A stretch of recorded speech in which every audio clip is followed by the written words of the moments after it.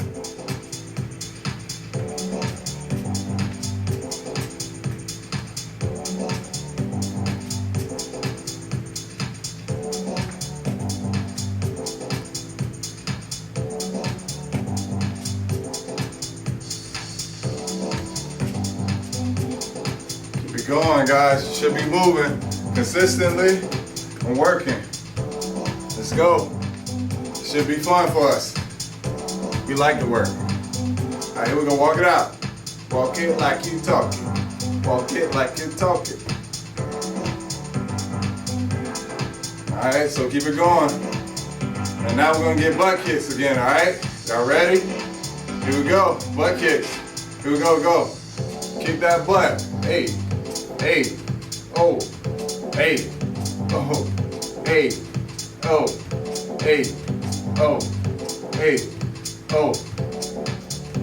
Come on, guys, let's go. We're almost there. Then we're gonna get some water. Woo!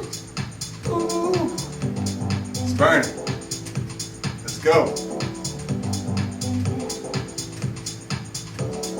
All right, here we go. Walk it out. Ready, go.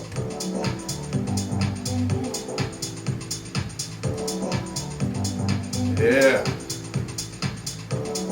All right, so now we're gonna do this. Just step on them. You ready? Go.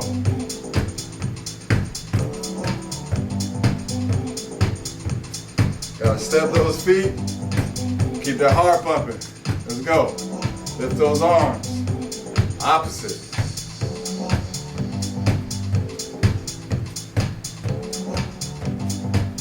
You guys are doing amazing. Good job. All right, walk it out. Here we go. You guys are doing an amazing job. You guys definitely deserve a water break. Clap it up for yourselves. All right, go ahead, take just a couple minutes. Go ahead, get you some water, wipe your face. I know you guys are exhausted. All right, go ahead. I'll see you when you get back.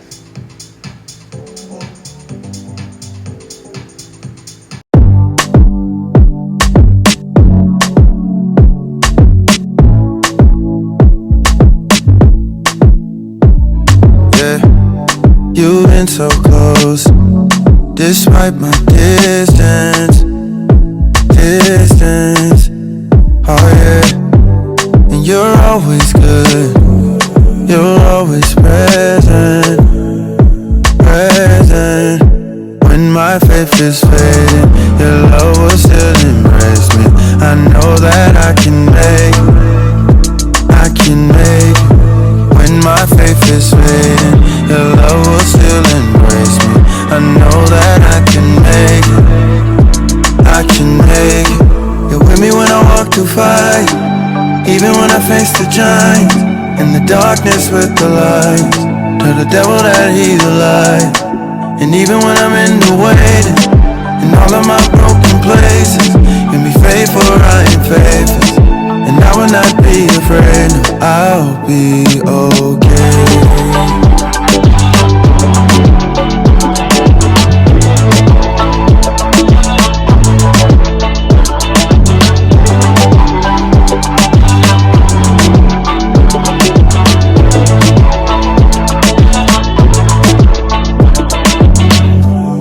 Even when I won, your eyes are on me, yeah. And you're never far.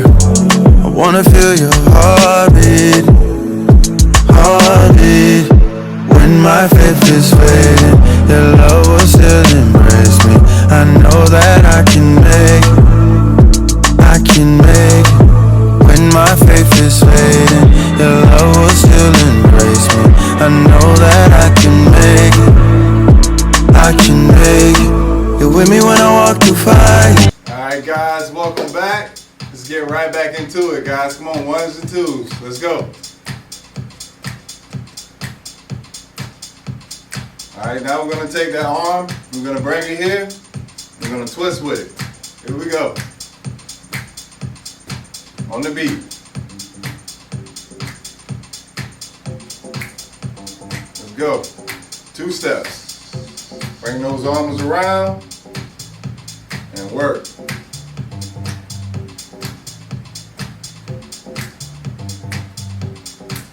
All right, now we're going to transition to our steps. Here we go.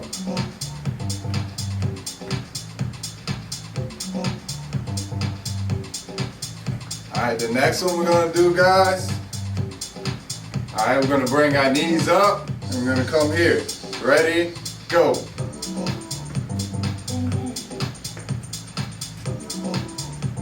Let's go. Let's work.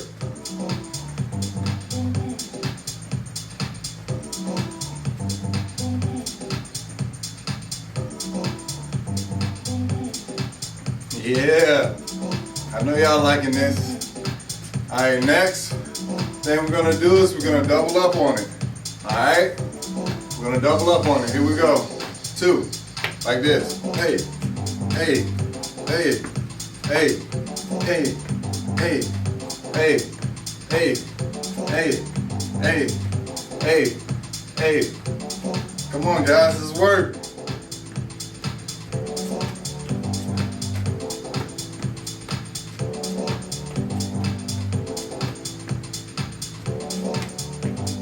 All right, guys, walk it out. All right, now raise those hands. Here we go, go. Keep those legs pumping. This should be constantly moving. Should not be resting right now. Pump those arms.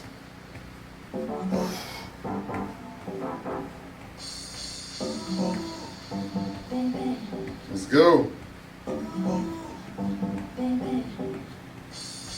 All right, bring them in and out. In and out. Don't forget to breathe, guys. In and out. In and out. Come on, guys. In and out. In and out. Now walk it out, guys. Oh, yeah. All right, let's get into the side steps, all right? Y'all ready? On the beat. Here we go, ready? Side steps, go. Woo! We working out here. I'm liking it. All right, let's bring those arms, be active with it. Come on. Side steps, arms up. Each step, those arms up. Let's go.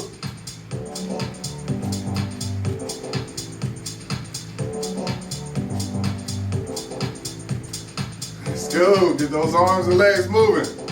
All right, now we're gonna walk it out. Now go. Now walk. Now go. All right, so now what we're gonna do, guys, we're gonna kick our feet forward, push our arms like this. Oh yeah, let's get it.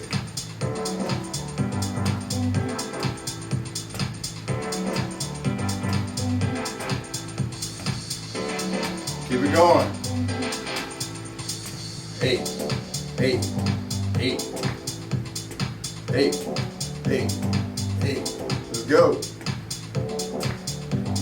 Come on, next we're gonna transition into our walk. Let's go.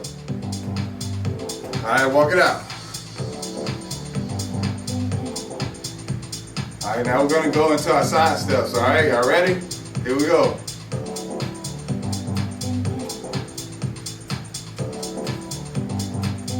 All right, remember we gotta use our arms now.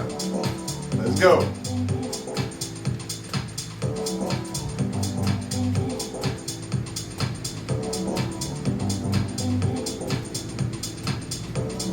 Let's go, keep that heart pumping. You guys should be constantly moving, should not be stopped. Let's go. Let's work. Let's go. Let's work. All right, come on, guys, walk it out now. 8, 8, 8, 8, All right, so we're gonna add something with our arms, all right? I need you to pay attention. Y'all ready? I hope you guys are ready. Cause I'm ready. I'm ready. Cause I'm ready. All right, here we go. So what we're gonna do is we're gonna put our arms out, back in, up, then out, in, and down.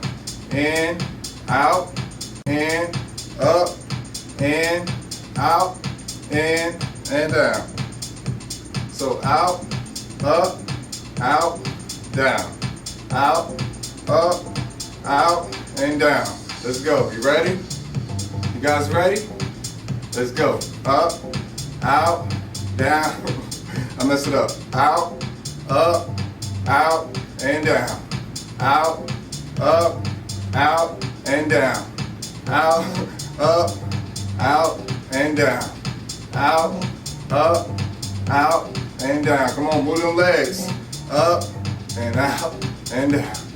Out, up, out, and down.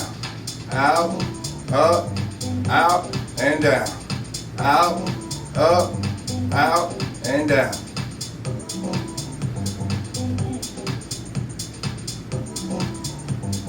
All right, walk it out. Walk it out. Walk it out. Woo! I'm high. Woo! I'm high. All right, here we go, guys. We're gonna go to the 1, 2, 3s. Here we go. 1, 2, 3.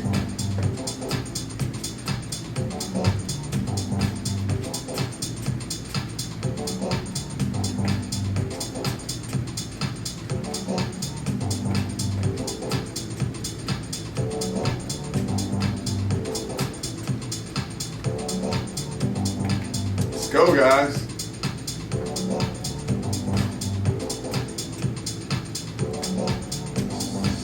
All right, walk it out.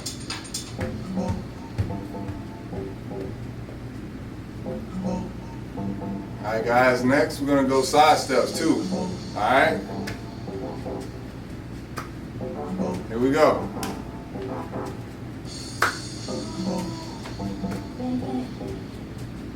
Two steps, make those arms pump. Here we go, like this.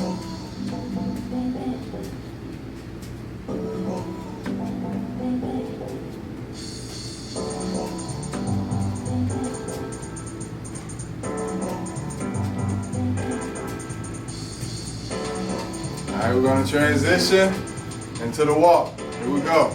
Walk it out. All right, let's try to walk it fast. All right, here we go. Fast walk. Pick it up.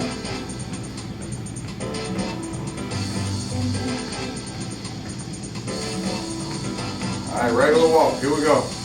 I'm gonna go to the side. All right. So we're gonna do 1, 2, and step. Here we go. 1, 2, step. 1, 2, step. 1, 2, step.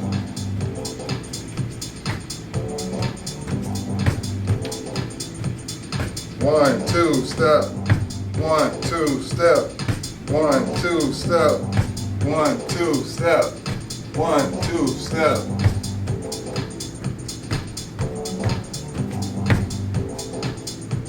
All right, step right in place. Here we go. All right, now we're gonna push our arms out. Here we go. Ready? Begin. Push them out and step. Here we go. Make sure our feet is constantly moving. Push the arms straight out. Breathe in and out. In and out.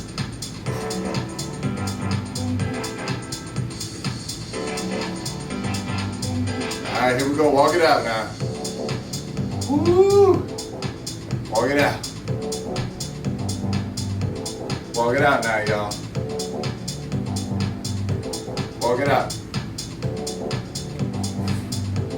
Walk it out. All right, guys. You guys had an amazing workout today. I love the energy. Love the effort that you guys are giving it. I love the fact that you love to work out. All right. So as we say in sports club, burn that fat. All right. I'll see you guys when you return. And until next time, I love you all.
Hey guys, Miss Caro here with another virtual art lesson for you guys.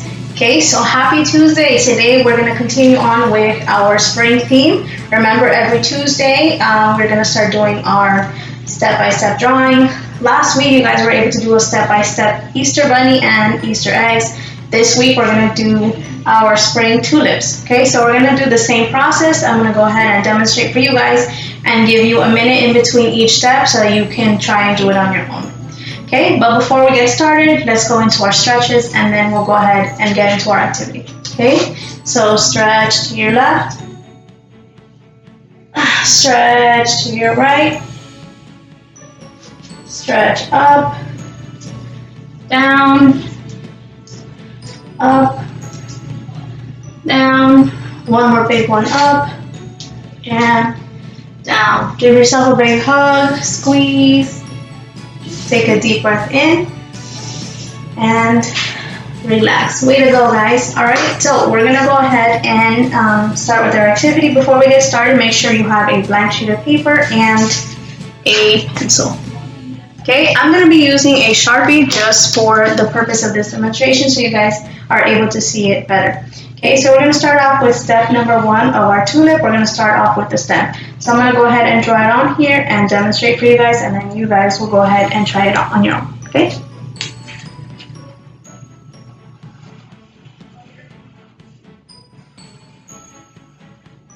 Okay, so for step 1, you're going to have just your stem on your paper. Make sure to do it a little like midway down your paper so you have space at the top to put the actual tulip.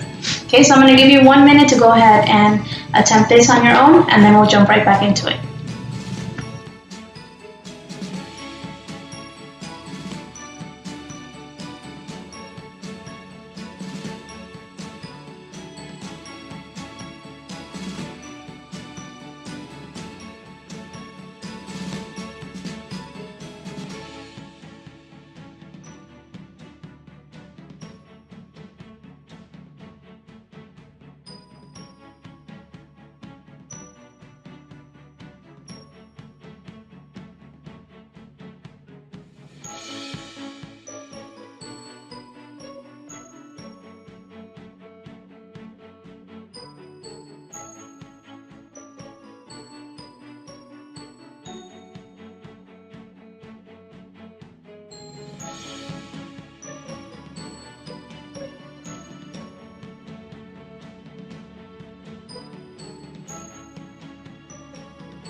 Go back for step number 2. Okay, so the second part of the tulip is going to be like a U shape over the stem. Okay, I'm going to demonstrate for you, and then you're going to attempt it on your own. Okay, so it's going to be like a U shape. Okay, I'm going to bring it up close so you guys can see it. So right now you should have your stem and the U shape. Okay, you have 1 minute to go ahead and try this on your own, and then we'll jump back into step number 3.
Guys, we're back for step number 3. Okay, so we're going to start off with the left side of our tulip, and we're just going to do a curved line from the tip of the tulip on the top down to the middle, closer to where the stem is. Curved line like this.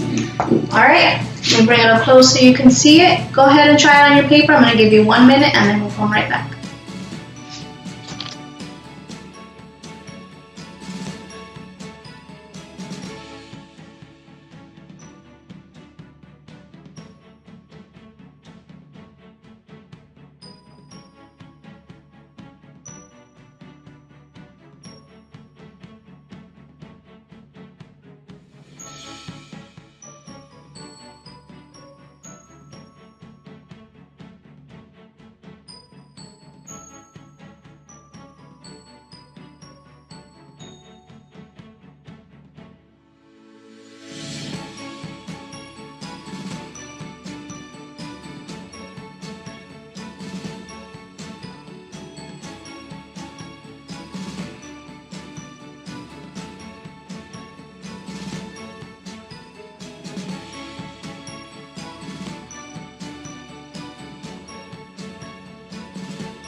Alrighty, we're back for step number 4. It's a very simple step. We're just going to connect the top of the tulip here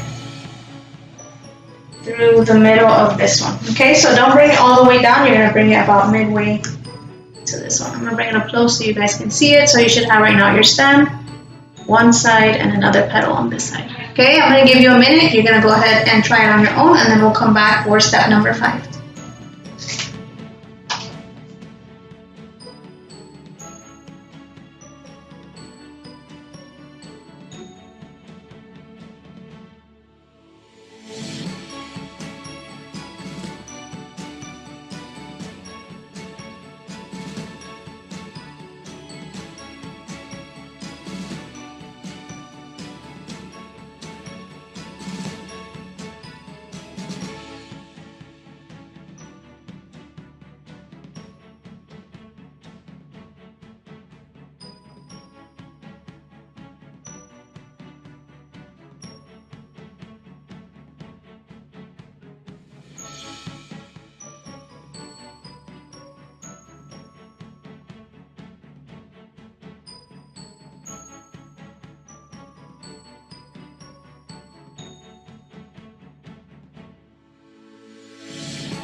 Alright guys, so step number 5 is also very simple. We're just going to do a triangle, like a peak in between the 2 petals. So it's just going to be one line up and then one coming down.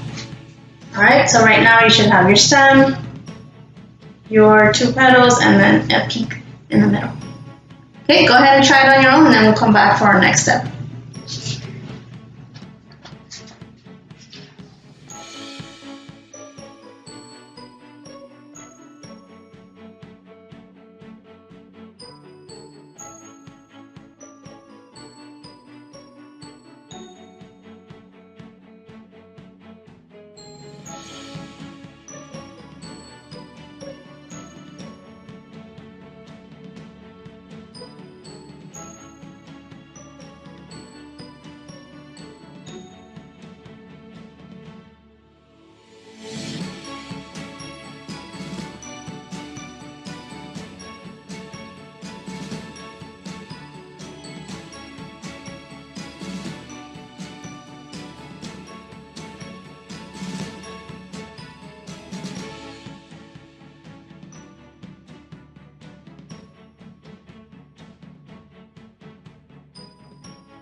Alright guys, we're ready for our next step. So I'm going to go ahead and incorporate one leaf for our next step. I'm going to start about a third of the way from the bottom up.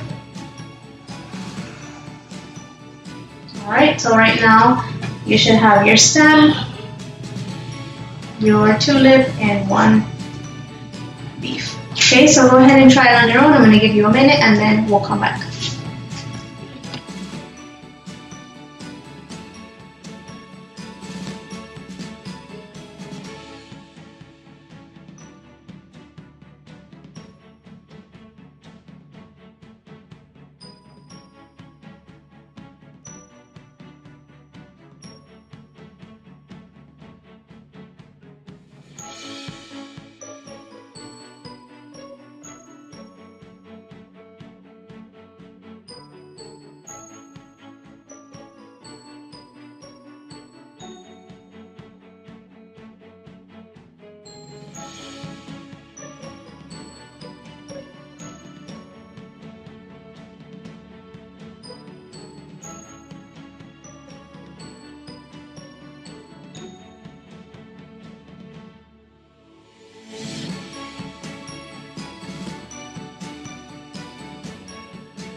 Alright guys, so we're back and we're ready for step number 7 of your tulip. We're going to go ahead and add one more leaf here at the bottom. So it's going to be under the first one that we did.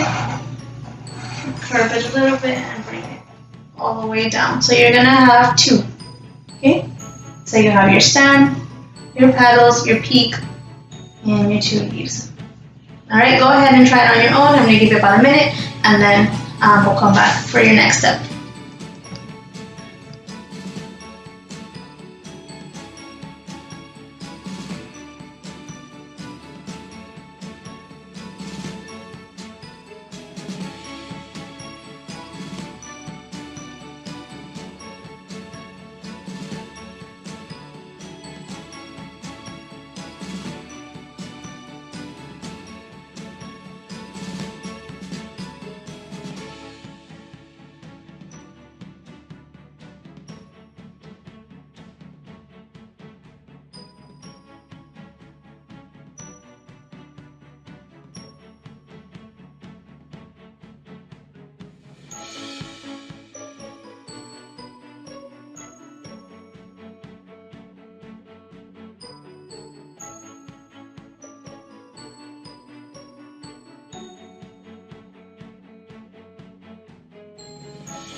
Alright guys, welcome back for step number 8. We're going to add 2 more peaks to our tulip. Okay, so in between these 2 gaps right here, we're going to add 2 more peaks. So we're going to add one here and one here. Okay, so that's similar to the step that we did here. I believe it was step number 4. We're going to add 2 more. Okay, so right now you should have your stem, tulip, and the 2 leaves. Okay, go ahead and try it. I'm going to give you about a minute and then we'll come back for our last step.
Alright, so we are finally ready for our last step.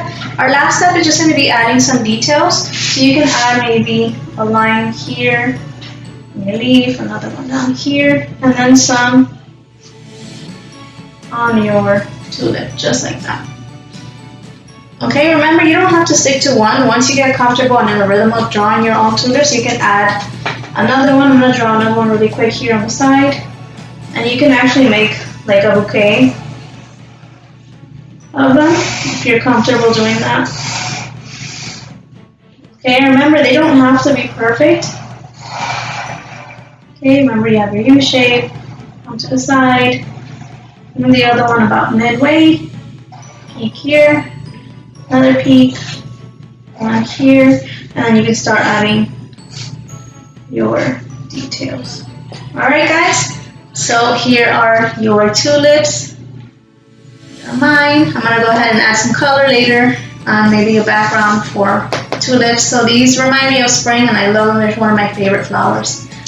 Alright guys, I hope you had fun, I hope you learned, and I hope you practice drawing your own tulips, and I can't wait to see them. Remember, tomorrow you guys can join in on our Zoom meeting and you can show me what you were up to. I love to see your work. It makes me so happy to see that you guys are working on your art skills. See you next time.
Hi everybody, I'm Jessica. Welcome back to Music Therapy. Today we're going to talk a little bit about sound waves. I'm so excited to discover together with you today.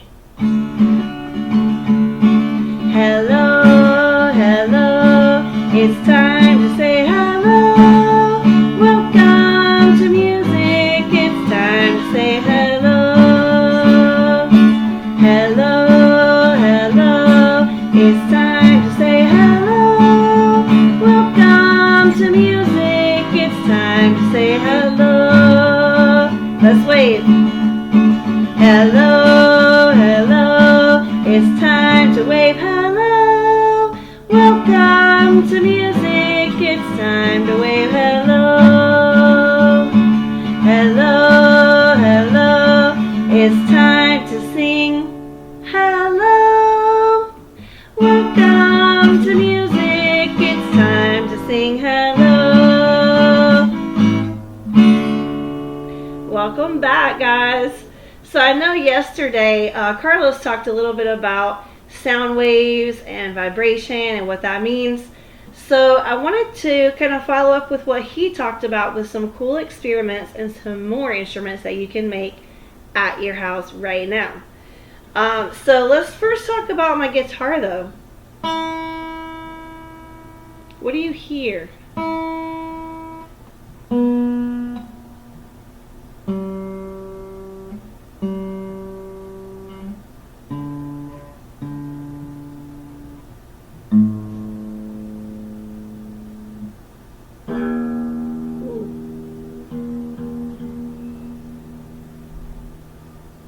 How do you think that you hear the sound from my guitar to you? How do you think that the sound from my guitar gets to you? That's a hard question, huh? So I want you to know that every time I pluck a string, it vibrates. Now I don't know if you can see it or how well you can see it in the camera, but every time that you pluck or play a string, it vibrates. It's vibrating so fast that you probably can't see it.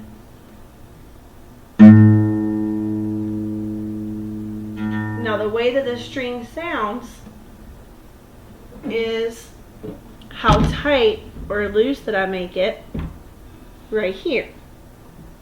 So these can be turned to either tighten, or if you turn it the other way, loosen the string.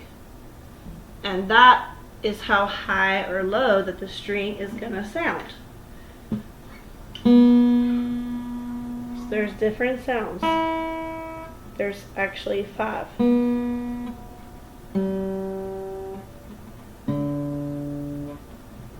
Sorry, 6 different sounds.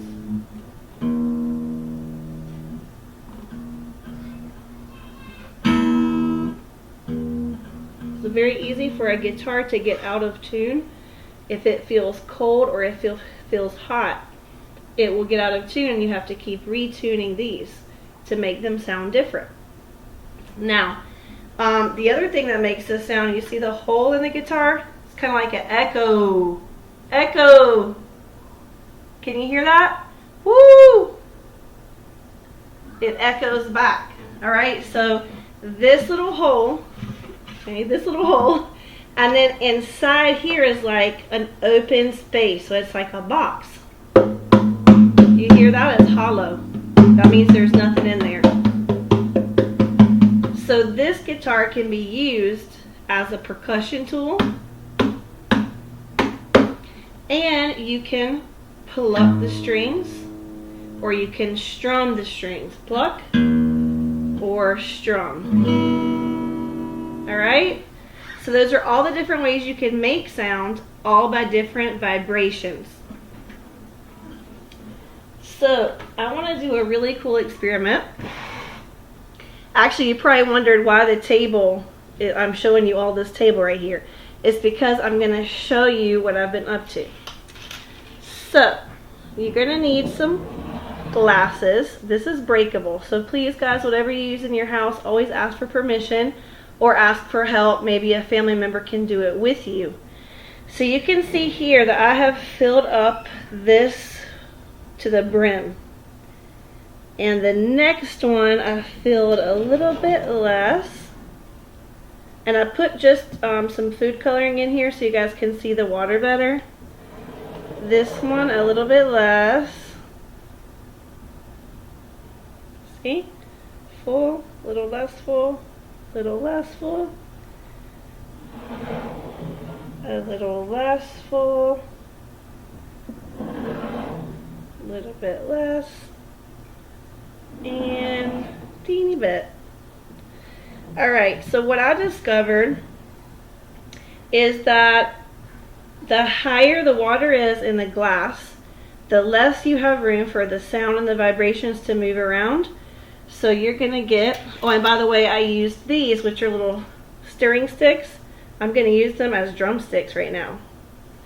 So here we go. This is this one. Now let's try this one over here that has only a little bit in it. So this one that's fuller, it has less room for vibrations, so the sound is lower.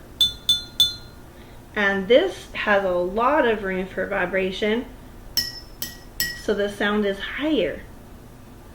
So high, low, high, low. Now let's see what the ones in the middle sound like.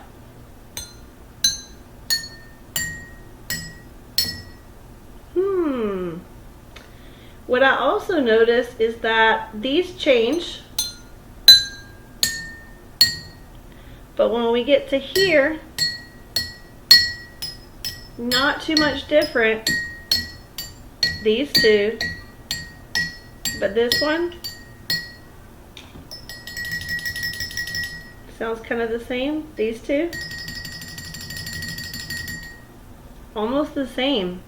So I think it also depends on what kind of glass that you have.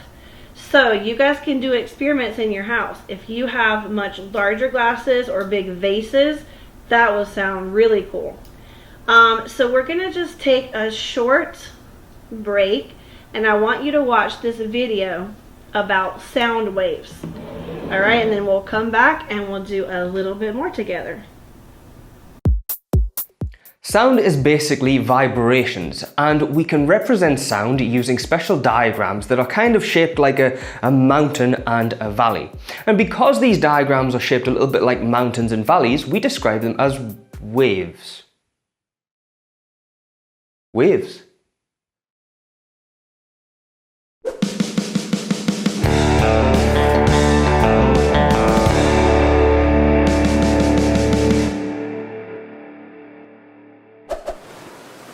I don't get it. We've all got a basic understanding of what sound is because we hear things every day. And we've probably got some idea of how we might describe some of those sounds. For example, we know that there are sounds that are high-pitched. And by contrast, there are sounds that are low-pitched. But what exactly is sound, and what is it about it that allows for this high and low pitch? Well, to understand sound, a good place to start is how loudspeakers work. Basically, when a loudspeaker is going to generate sound, what it has to do is move up slightly and then back down. And it's going to do this really, really fast in a little pulse. Now, as the loudspeaker does this, the air molecules that are immediately in front of the loudspeaker will be forced outwards. And those air molecules are going to collide with the next set of air molecules that are right in front of them. And then those air molecules are going to collide with the next ones in front of them, eventually transferring this little pulse away from the speaker. Now, this alone is not enough to create sound. In order for sound to be generated, this pulse has to happen repeatedly. It has to happen many times each second. The vibration of air molecules allows sound to travel at a speed of 340 meters per second. Now that sounds quite fast, but if we compare it to water, which is much more dense, meaning the molecules are much more close together, It is capable of transferring sound at a faster speed of around about 1500 meters per second. Now let's look at this diagram of air molecules vibrating as a consequence of this pulsing of a speaker. What we've presented here is something called a longitudinal wave, but it's a little bit more convenient to present sound diagrammatically using something called a transverse wave. On this diagram, we can see from the transverse waves that there are 3 waves within a time frame of 1 second. This means that the speaker is vibrating at a rate of 3 pulses per second. And this is telling us the frequency. Frequency has the unit hertz, and so we can say that this speaker is generating a sound of 3 hertz. Now let's have a listen to what 3 hertz sounds like. Can you hear it? No, and there's a reason for that. Human hearing is only capable of responding to frequencies in the range of 20 Hz up to 20,000 Hz. Anything lower than 20 Hz is described as subsonic, and our ears can't hear it. Anything higher than 20,000 Hz is described as supersonic, and we can't hear it. Let's look at a speaker in action playing a frequency of 30 Hz. Now on this speaker I've put a few little bits of polystyrene which are there to demonstrate the up and downwards movements of the speakers a little bit more closely. As we turn it on, we can see the little bits of polystyrene bouncing around all over the place. And if we play this back in slow motion, we can see quite clearly the upwards and downwards movement of the speaker. Now if we want to demonstrate this graphically, a device which takes a sound and represents it as a wave is known as an oscilloscope. If we look at this frequency being played through the oscilloscope, we can see our transverse wave. Now let's see what happens if we increase the frequency to 50 Hz. We can see that the bits of polystyrene are bouncing around faster and the shape of the wave has changed. Now let's look at it at 100 Hz. Notice that as we increase the frequency, we are increasing the pitch. As you can see, the transverse wave shape is changing, but what exactly do these shape changes mean? Well, the first thing to notice about a transverse wave is how wide it is, and this is referred to as the wavelength. If we have a longer wavelength, this means that we have fewer pulses in any unit of time, which means we have a lower frequency and therefore a lower pitch. By contrast, of course, if we've got a shorter wavelength, it means that we've got more pulses in any unit of time, therefore a higher frequency and a higher pitched sound. Another important thing to notice about transverse waves is their height. The height of the wave is telling us the amplitude. And when we're talking about sound waves, a greater amplitude basically means a louder sound. So by contrast, if we've got a less tall wave, then we have a softer sound.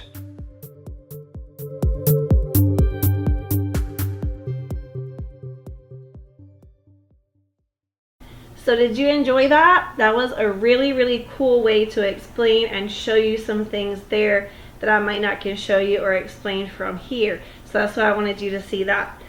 So we're going to continue with our band. I want to show you something else. I got a Coke bottle. Now it's glass. If it's filled just a little bit with water and you blow over the top, you have to find the right angle. If you go like this, down a little bit, not so much. You have to play around with it. Good. So if I take a little water and pour it in here, that sound was low. Let's see what this sounds like.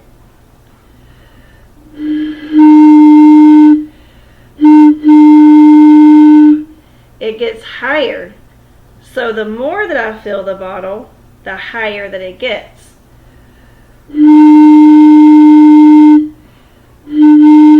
It's a little bit of an opposite effect of the glasses.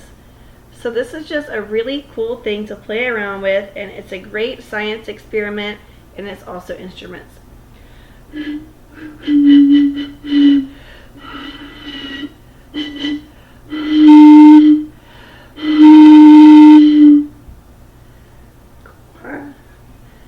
Alright, so one more thing before I do my own rock band. I'm going to spread out the glasses a little bit here because I need to add some. Now these I didn't put food coloring, but I have a large wine glass, filled it about halfway. I'm going to make an arch so I can fit everything. And then I have my 2 Wow wine glasses. Cheers, Wow.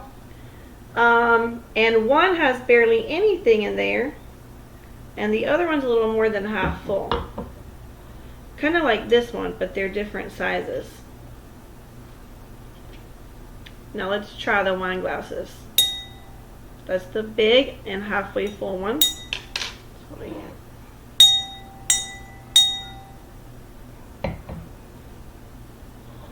Let's try this one.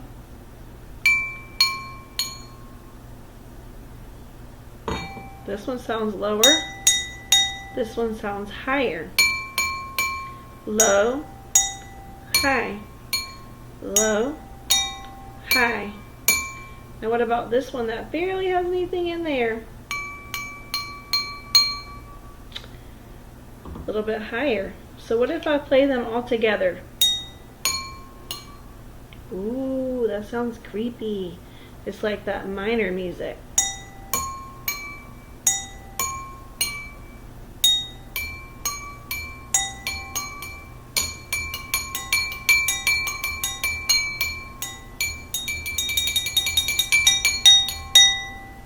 Cool. All right, now let's do all of them together and see how they sound. And you can just create music. This is a great way to just experiment and write music and see what sounds good together.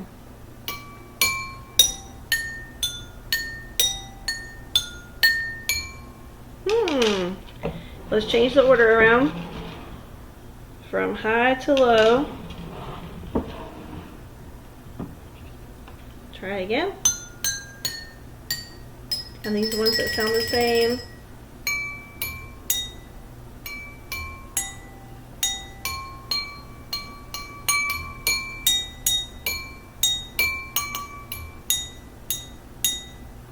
These.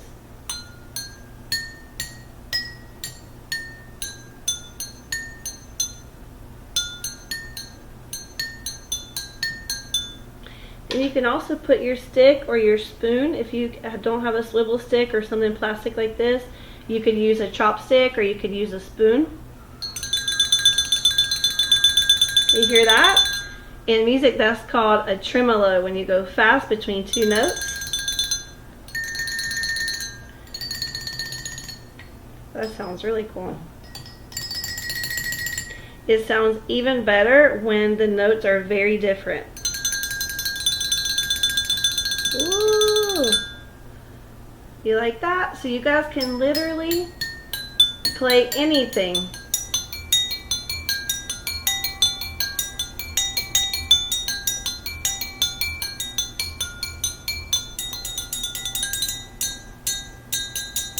Those are the same.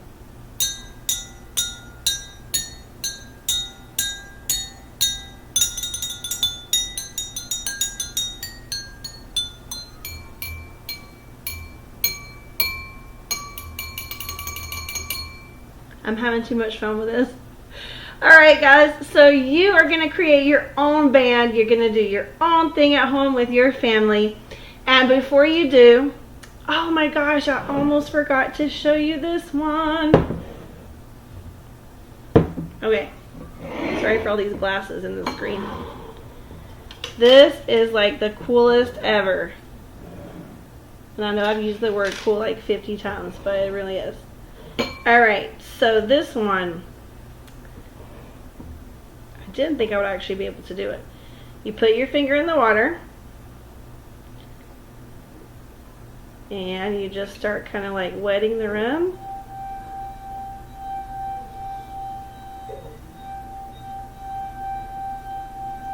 And it sings. And it also depends on how much water you have in the cup. So it's another thing you can play around with. Ready?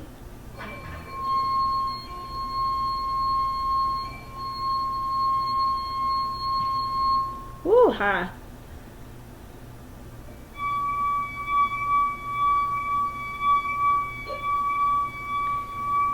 Now, the way that you do this, you have to touch the rim very gently. Wet your finger enough that the rim is wet as well. And then you kind of have to, I have food coloring on my finger, sorry, but you kind of have to play around this area here and not so much up here in the tip of your finger, but more down this way. And someone was saying because the groove of your fingerprint kind of like stops it, so when you get past where your fingerprint is, it allows the water to go around easier.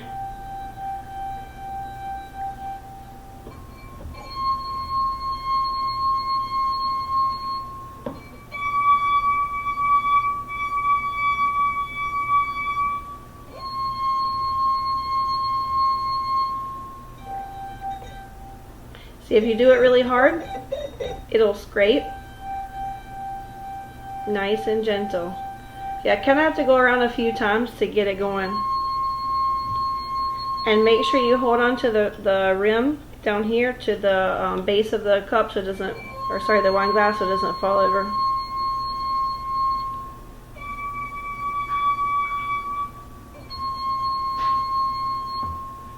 I was pretty impressed with that, really. But if you really want to be impressed, I want you to check out my next video. Before you do that, we're going to sing goodbye to each other, just for now. You're going to watch the video, and then you're going to go do your homework, guys. I want you to do this. This is just the most fun thing ever. And with a family, you guys can just do your whole rock band. All right, let's sing goodbye to all my groups. Until the next time. Goodbye, group 1. Goodbye, group 1. Goodbye, group 1. Music time is done. Goodbye, group 2. Goodbye, group 2. Goodbye, group 2. Music time is done. Goodbye, group 3. Goodbye, group 3. Goodbye, group 3. Music time is done. Goodbye, group 4. Goodbye, group 4. Goodbye, group 4. Music time is done. Goodbye, group 5. Goodbye, group 5. Goodbye, group 5. Music time is done. Goodbye, silver. Goodbye, silver. Goodbye, silver. Music time is done. Goodbye, friends. Goodbye, my friends. Goodbye, friends. Music time is done. Until the next time, go be impressed by this video. I mean, you're gonna be, woo, I was blown away. Enjoy it. Enjoy your homework, making your own glasses or your own bottle to blow into. Get your chopsticks. All right, you guys just have a good time. I wish you well. I'll see you the next time.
Hi everybody, welcome back.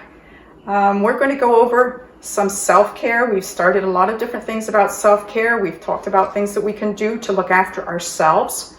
Right now, a lot of us are going through some difficult times. We're trying to find ways to fill in our time and entertain ourselves at home, but it's very important to keep ourselves healthy. So we're going to be talking mostly about relaxation today, what we can do in the home to relax. Okay, so the first thing, of course, you all know how to do it, is star breathing. So let's do that once together. We'll do 3 star breathings. So we'll stop and smile, take a deep breath, and relax. It's important to breathe from the belly and get a good breath. Ready? Stop and smile, take a deep breath, and relax. And one more time. I know a lot of people like to do it silently, so we'll do it silently.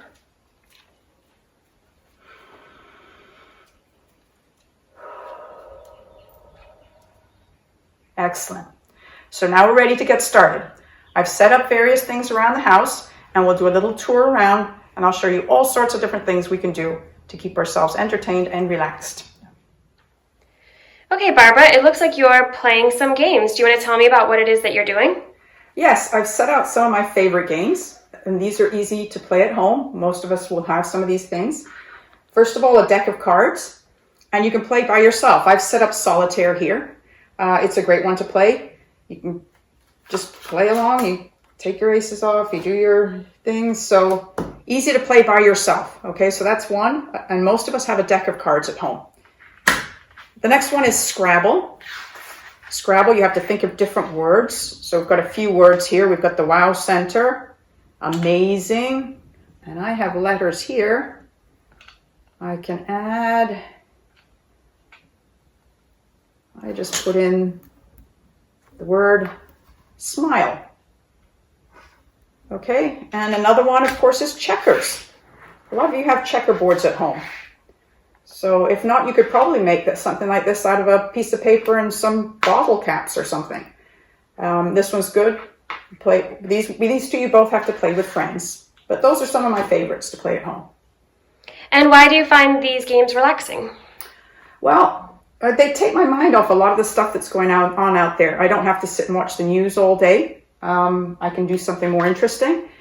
And it helps me connect with people. These ones I have to play with a friend or family member. So we'll sit down together and we'll spend some time together playing a fun game. Now, Barbara, it looks like you're playing with a pet. Can you tell me more about that? That's not what I meant. So, Barbara, it looks like we're outside. Can you tell me about what you're doing? I like to come outside and play with my pet. I have a dog. Come here, Dougal. Come here. Sit down, buddy. Sit down.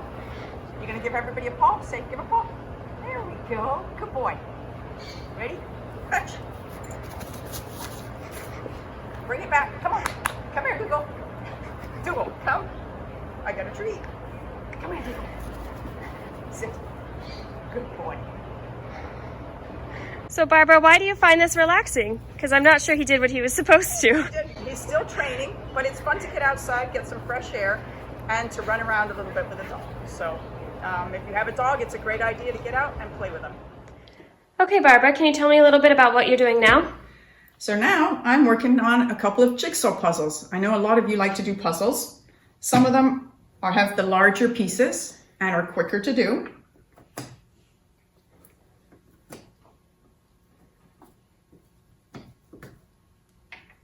And others, such as this one, have a lot more pieces. This puzzle has 500 pieces. They're all a lot smaller, so it's a lot more difficult to do them. But the good thing about this is you can let it sit out and you can come back to it another day or later in the day whenever you feel like doing it. When I do puzzles, I like to try do the edges first, and then I'll go back and fill in later. This one has a lot of blue. It's been challenging me because the pieces are all the same color. So I'm going to be working on that for a while. Maybe we'll come back another day. I know some of you are working on some big puzzles at home. I've heard from families that that's what you're doing. So keep it up, keep working on them. And this is a great thing as well to invite your family members to help you with. It looks like you've got a lot of stuff there. Can you tell me what you're doing? Well, these are a lot of different things. Paperwork, if you want to sit and relax and just work your mind a little bit. We have a crossword puzzle. I'm not very good at crossword puzzles, but they do challenge you sometimes. You have to put the words in. I've got my pencil to fill in. And then word searches. I know a lot of you love to do word searches.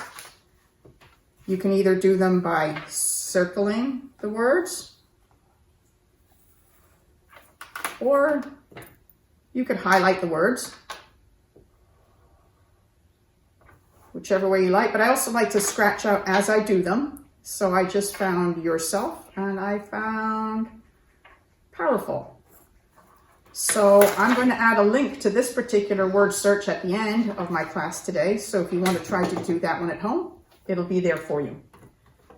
Another thing I have is coloring. I know a lot of you like to color, so I've added a link for the coloring pages too. This one says, don't worry, be happy. Think about things that make you worry. Write the things that make you worry into the butterfly and think about your worries flying away. Okay, so I'm doing my butterfly. I've decided to do it in red and yellow and orange. So there you go. It's going to take me a while. It's quite a big picture. But we have the butterfly. We have snowflakes and a sun and some clouds. And it says, I am happy when. And you have to fill that in. And then I am amazing, okay? Write something amazing about yourself. And again, you can color in the sun. So you can do those. That'll be at the end of the thing. And I have the little laptop computer up because a lot of these things you can find online. So you don't have to have paper and pencil. You don't have to have pens or a newspaper or anything else. You can look them up online. There are jigsaw puzzle apps out there that you can get. There are word searches. There are crossword puzzles. All sorts of different things you can do online. Use your laptops as well. They're a great resource if you don't have the paper and pens and pencils. Okay? If you've been getting your gift bags from WOW that we've been taking around, I believe there were some colored pencils and things in there. So use them. Okay? So enjoy those. Those are great things to do. Okay? And why do you find those things relaxing? Why would you recommend them to people? Well, this one, with the coloring, you can get creative and just do different colors and make things nice. And with the little prompts, you can talk about, like, I'm happy when. So that makes me think, it makes me think about all the happy things instead of some of the bad things that are going on in the world just now. So another thing I like to do to relax, and I'm sure a lot of you do, is to watch a movie. Prepare your favorite snack. I've got some popcorn. And you could pick a DVD. I've got a choice today. I've got Toy Story. Maybe you like something with a lot of music. So Mamma Mia is one of my favorites. Or maybe you would like to see about traveling. We can't travel right now, so watching a video about someplace you'd like to go. So I picked Scotland today. I'm hoping to travel later this year to Scotland. So anyway, you put on your favorite movie. This is a good time to take off your shoes, kick back, maybe get a blanket, your favorite popcorn, and sit down and watch that movie. Now, Barbara, can you tell me about what you're doing now? Oh, okay. Okay, so another thing I like to do is to sit outside and just listen to nature. Sometimes I hear birds. I hear the wind in the trees. And those sounds are very relaxing.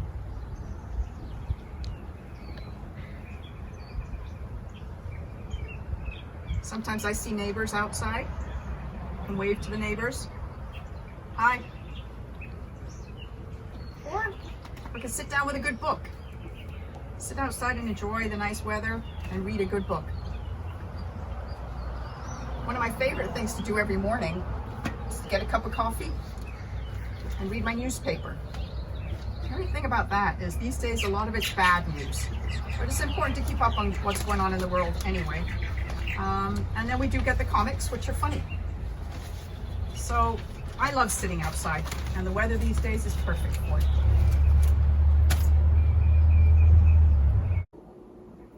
So another thing I like to do to relax is to bake. I'm doing something very simple today. It's triple fudge brownies. So I have put most of the stuff in there. I'm going to quickly mix it all together. And then I will get it in the oven. I like baking because it's just putting things together. It's easy, it's relaxing. And this one's very simple. These brownie mixes are very easy to do. You just add an egg, some water, some oil. Mix it up real well. And then once they're cooked, you have delicious brownies for snack later. Don't tell anybody I made these. These are not a healthy snack. But it's okay to have a little bit, okay?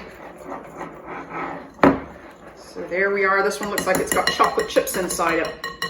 This is one of my favorites. So put that over there. Scrape it in here.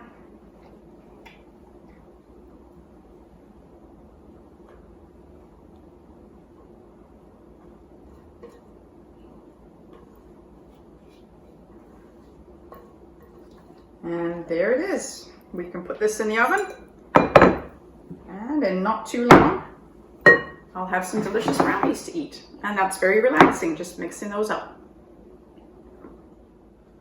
So another thing a lot of people like to do to relax is yoga or stretching. So sometimes in the mornings before I come to WOW, I'll put on a yoga video and follow along. I'm not very good at yoga, but I figure we can do a few stretches together while we're talking about relaxing. Okay, so we'll start with our head. We'll gently turn our heads a little bit. And always go the other way. I know you do a lot of these during Brain Smart Start. You do them with Mo in sports. Let's do shoulder shrugs. All these things help loosen up your muscles, right? Stretch up high. You can stretch sideways. So if you're doing things at home, your paperwork and things, it's good to get up every so often. Do a little bit of stretching. Keep those muscles loose. Stretch down. All of you in my class know that I like to put my arms behind my back and stretch down this way. Okay, you can do the stretch this way. Remember, we've shown you that before. If you need to hold on to something, you can do that. Stretch out that muscle. And always do the same on the other side. Okay, stretching sideways, just get the inner muscles in your thighs.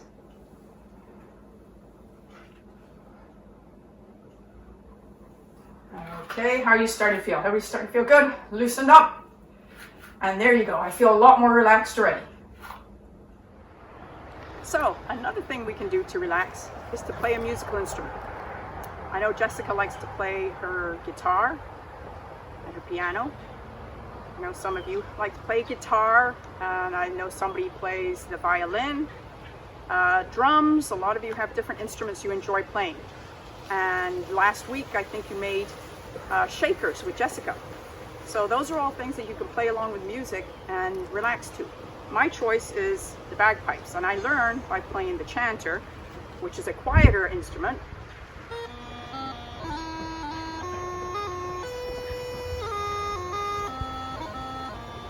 And I practice with my music in front of me when I'm using the chanter.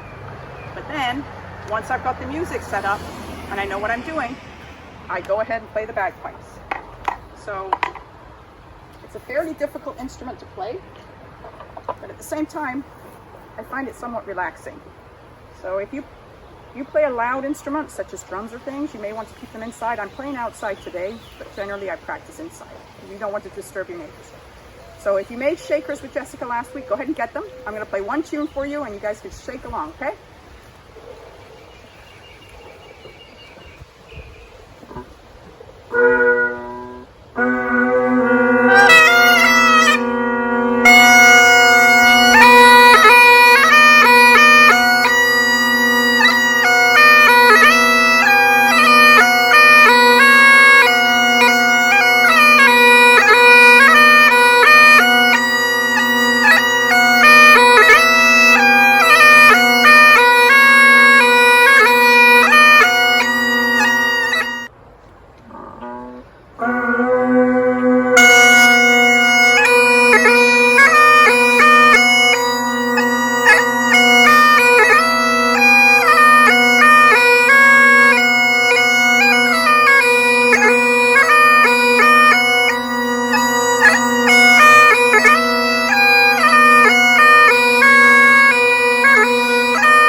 Also, another way to relax is to listen to music. Many of you have iPods, things like that. You can plug in a set of headphones into your computer, pull up your YouTube videos, and listen with your headphones so that you don't disturb people around you. And we can also relax by communicating with friends. So there are different ways to communicate with friends. We could write emails.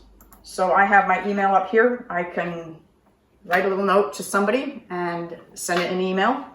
On your phones, you can do text messaging. You can make an actual phone call and speak to somebody. You can do FaceTime videos, Skype. Well, those are all different ways to communicate. Or if you have more time on your hands now that you're home, you could write a note to somebody. It's always nice to get a note in the mail saying that people are thinking of you. So a little card or a note. I think we talked, we've talked about sending notes to people to let them know we're thinking of them and we wish them well. We've always done wish well hearts for people. So those are great ways to communicate with people. And one other one that we like to help you with, because we want to help you communicate and stay in touch with all your staff members and all your friends. So you all have somebody calling you every day to work on your goal. So they're communicating with you each day via a phone call or a text message, whichever you've chosen to do with the instructor who's communicating with you. But every day on the WOW Center Virtual School, we have a schedule for the day. And if you go about halfway down at the bottom here, it says join a Zoom meeting. So at 12:30 every day, Stephanie is organizing a meeting where if you log on to that meeting, you can communicate with all the friends who log on at the same time. We've had times when we've had 12 to 15 staff members and just as many individuals there. And we all talk to each other and we laugh and we smile and we give each other air fives. And it's just good to see people's faces again. So I encourage you each day when you're watching your videos to take a break in the middle of the day to go and join the Zoom chat. And that's a great way to communicate and it will definitely help you relax. It will make you feel very good after speaking to all your friends. Okay, so one of my favorite ways to relax, if you have a swimming pool, float around in the pool. At the end of a long day, jump on a float, grab a soda, and just float around. What better way to relax? So, there you have it. We've covered a lot of ways that we can relax at home. And that's after you've watched your videos. So, you should be able to pick some things out to do that will keep you busy and help you feel focused on other things other than what's going on outside. So remember that there's a link in the schedule for today to the word search, to the coloring pages, and of course you always have the computer where you can do those kinds of things online. And if you want to do yoga or stretching after you've done most exercises for the day, you can always find a yoga video or a stretching video or something like that. So our final thing, of course, this is all relating to our journal that we're putting together while we're not at the WOW Center. And your journal prompt for today is, what is my favorite way to relax? So again, you can use, you can write about it, what's your favorite way to relax, or you can draw a picture or cut out pictures out of magazines. And I'm so happy to see that some of you have already been participating in this. And I'm really looking forward to seeing some of those journals when we get back together again. So keep it up. We'll see you soon.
Hey guys, so today we're going to talk about something that's very important to everybody, and that is listening. So I want to share some helpful techniques that you guys can use that will maybe help you guys listen a little better. Okay, I know that we are watching the virtual classroom and it's a little new. It's something that's very long, right? And sometimes it can be hard to stay focused and pay attention. So let's get started. Okay guys, so there's a 5-step technique that we can follow, and it's pretty simple, okay? So the first one is eyes looking. It's important to look in the direction of the speaker, or if they're on the screen, you can also look in the direction of the screen or wherever they're speaking, okay? If we're looking away, it's very easy for us to get distracted. Number 2 is ears listening, okay? We want to make sure that our ears are tuned in to the person speaking. If we have a television going on or something else that's sounding, it's very easy for us to lose focus and lose interest, right? Number 3 is mouth quiet. So whenever somebody is speaking, we should not be speaking at the same time, okay? Let's say I'm speaking. So right now you should be listening to what I'm saying. Number 4 is hands free. We don't want anything in our hands while we're trying to focus on the speaker, okay? Because then if we're on our phone or we have a phone in our hand, it's easy to lose focus or stop paying attention and go on our phone or go on whatever we're playing with our hands. And the last one is brain thinking, okay? So I'm speaking right now, and while I'm speaking, I want you guys to try to remember what I was just saying, okay? I want you guys to think back and think of the techniques I just was talking about. It's important to get your brain going, right? So let's go over it one more time. So we have eyes looking. We're gonna look in the direction of the speaker. We have ears listening, so we're gonna make sure that we're listening. We have mouth quiet. We're gonna keep our mouths shut, so we're just listening.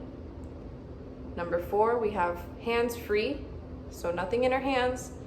And number 5, brain thinking, okay?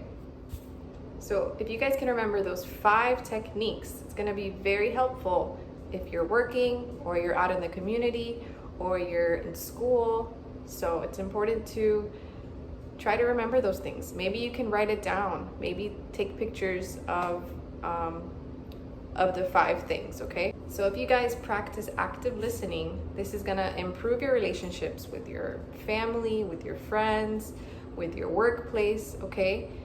If somebody is speaking, they're gonna wanna be heard, right? Kind of like you guys whenever you're at the WOW Center or you're feeling upset or you know, whatever the case may be, you wanna talk to a social worker about it, right? Or talk to somebody that will help you and will be listening to what you're saying. It's important to feel like we're being heard, right? I want to put your knowledge to the test, and I want to see if you guys can identify what is the right way of active listening, okay? Hey, Julie. Hey, I'm good. Do you guys think this is the correct response? Hi, how are you? Oh my gosh, so today I went to go see this really cool movie. Oh, I also went to the movies and I saw this really cool movie one time with my friend. And when somebody's telling us a story, it's important not to start talking about ourselves and focus on the speaker. Oh, that sounds awesome. What movie did you watch? So now I want you guys to watch a video that will give us a better understanding of how we can be active listeners. Listening is one of the most important aspects of effective communication.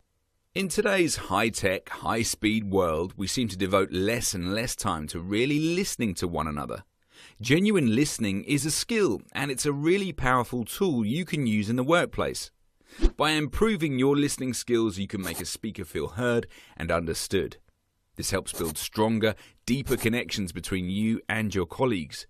A good listener creates a workplace environment where everyone feels safe to express ideas, opinions, and feelings. They can creatively solve problems in partnership, and they can save time, avoiding conflict and misunderstandings.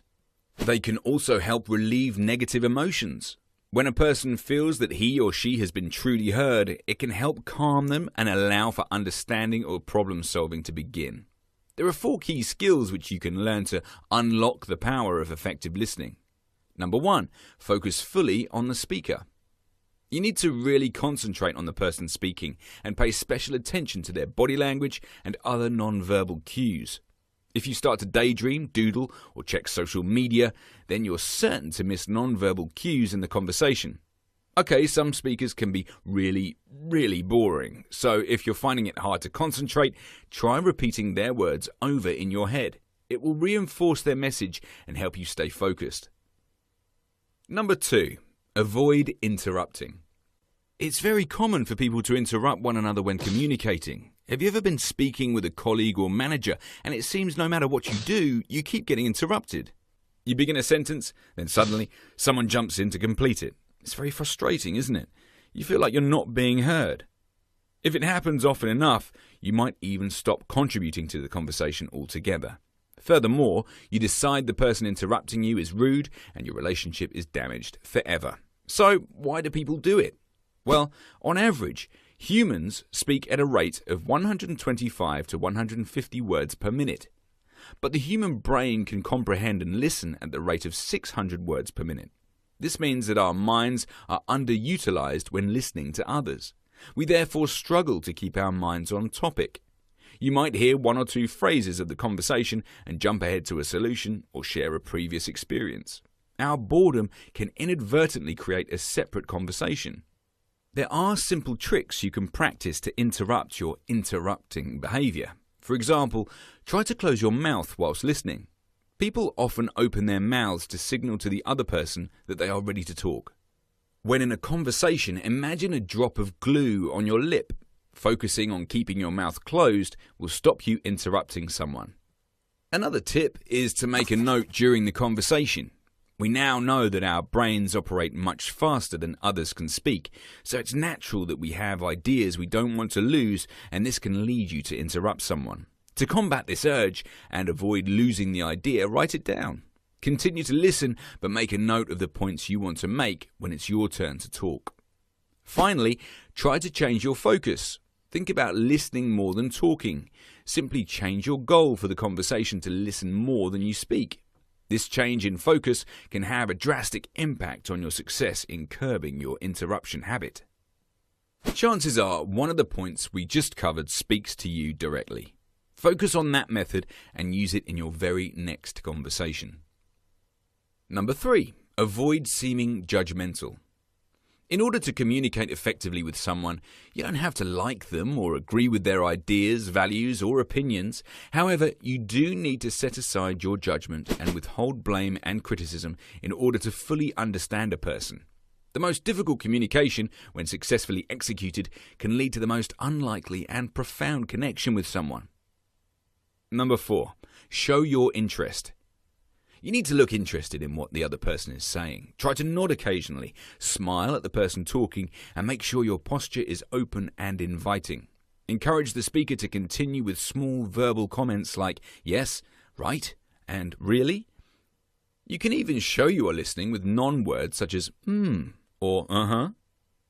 If your goal is to fully understand and connect with the other person, then listening effectively will often come naturally. If it doesn't, you can remember the 4 key skills you've just learned. The more you practice them, the more satisfying and rewarding your interactions with others will become.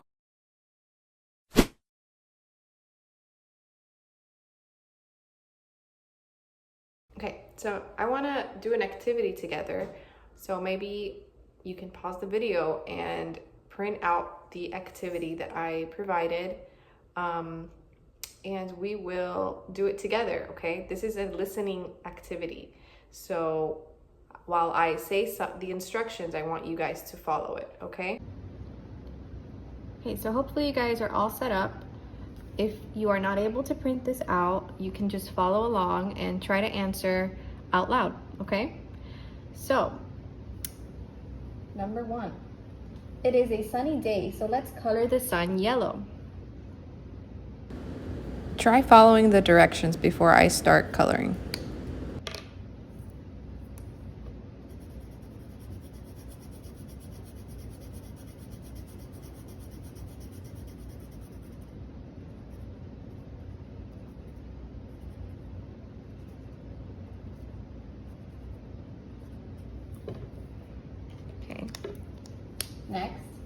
Do you see the apple tree?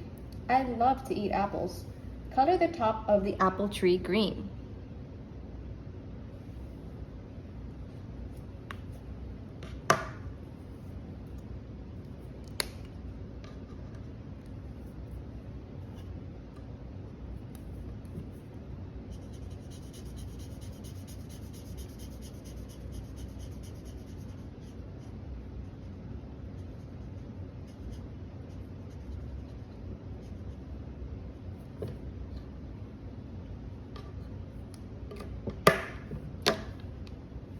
Color the bottom of the apple tree orange.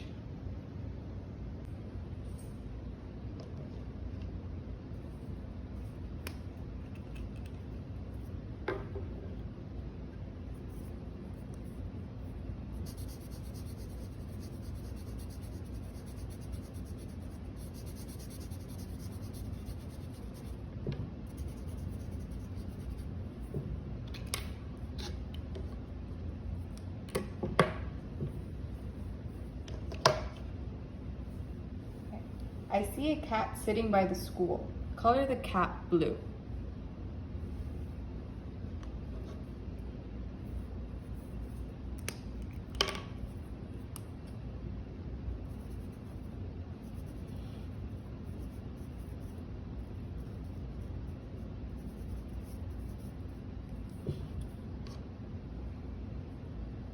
Okay. Oh no, there are no students on the bus. Can you use your purple crayon and draw one child in the window of the bus? I'm gonna read that one more time. Oh no, there are no students in the bus. Can you use your purple crayon or marker and draw one child in the window of the bus?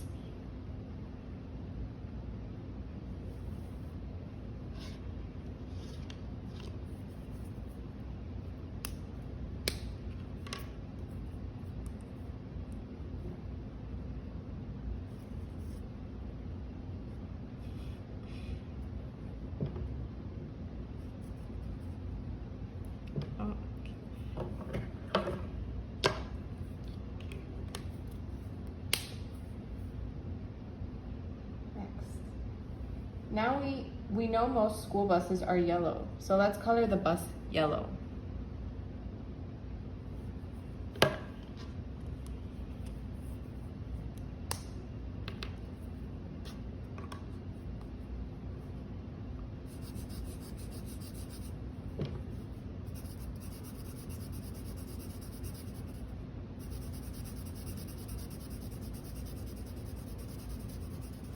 I hope you guys are coloring along with me.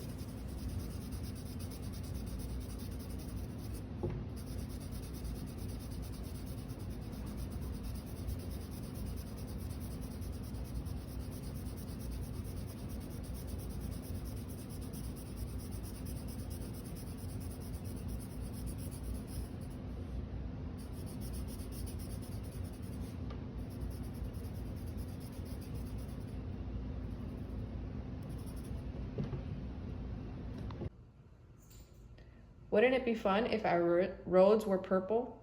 Let's color the road the bus is on purple. I'm gonna repeat it. Wouldn't it be fun if our roads were purple? Let's color the road the bus is on purple.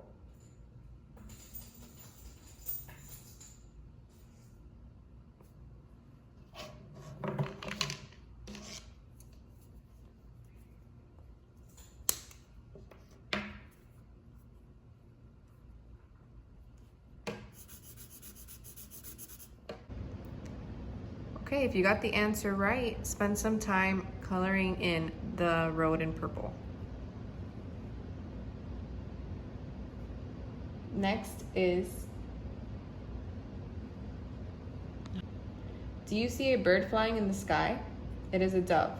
Color the bird orange.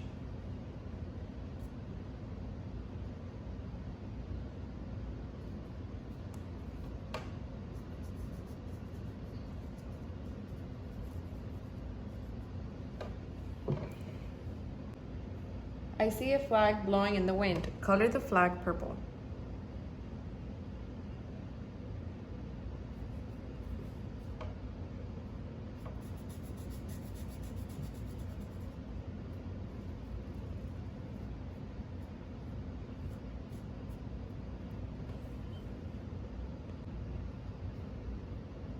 Now let's color the clouds orange.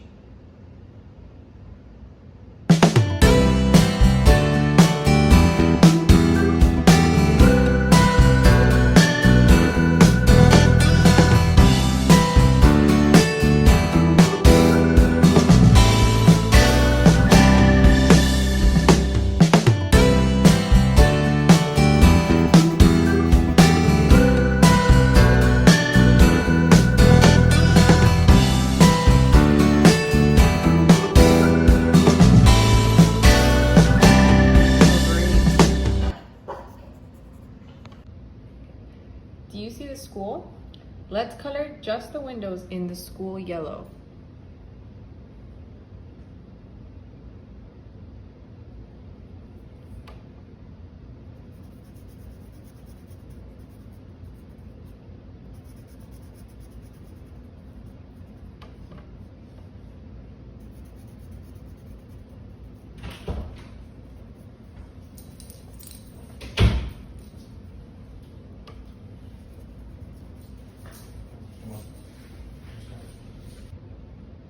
Then, let's color the rest of the school red.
So if your picture looks like this, then you guys are awesome listeners. I hope you guys can use some of the things that we talked about, including the 5 techniques, which are pretty simple. Remember, we're just going to be looking at the speaker, using our ears, not speaking. Okay, maybe we can ask questions as well and say like, can you repeat that? I want to understand what you're saying. Okay, so thank you for joining me today. See you next time.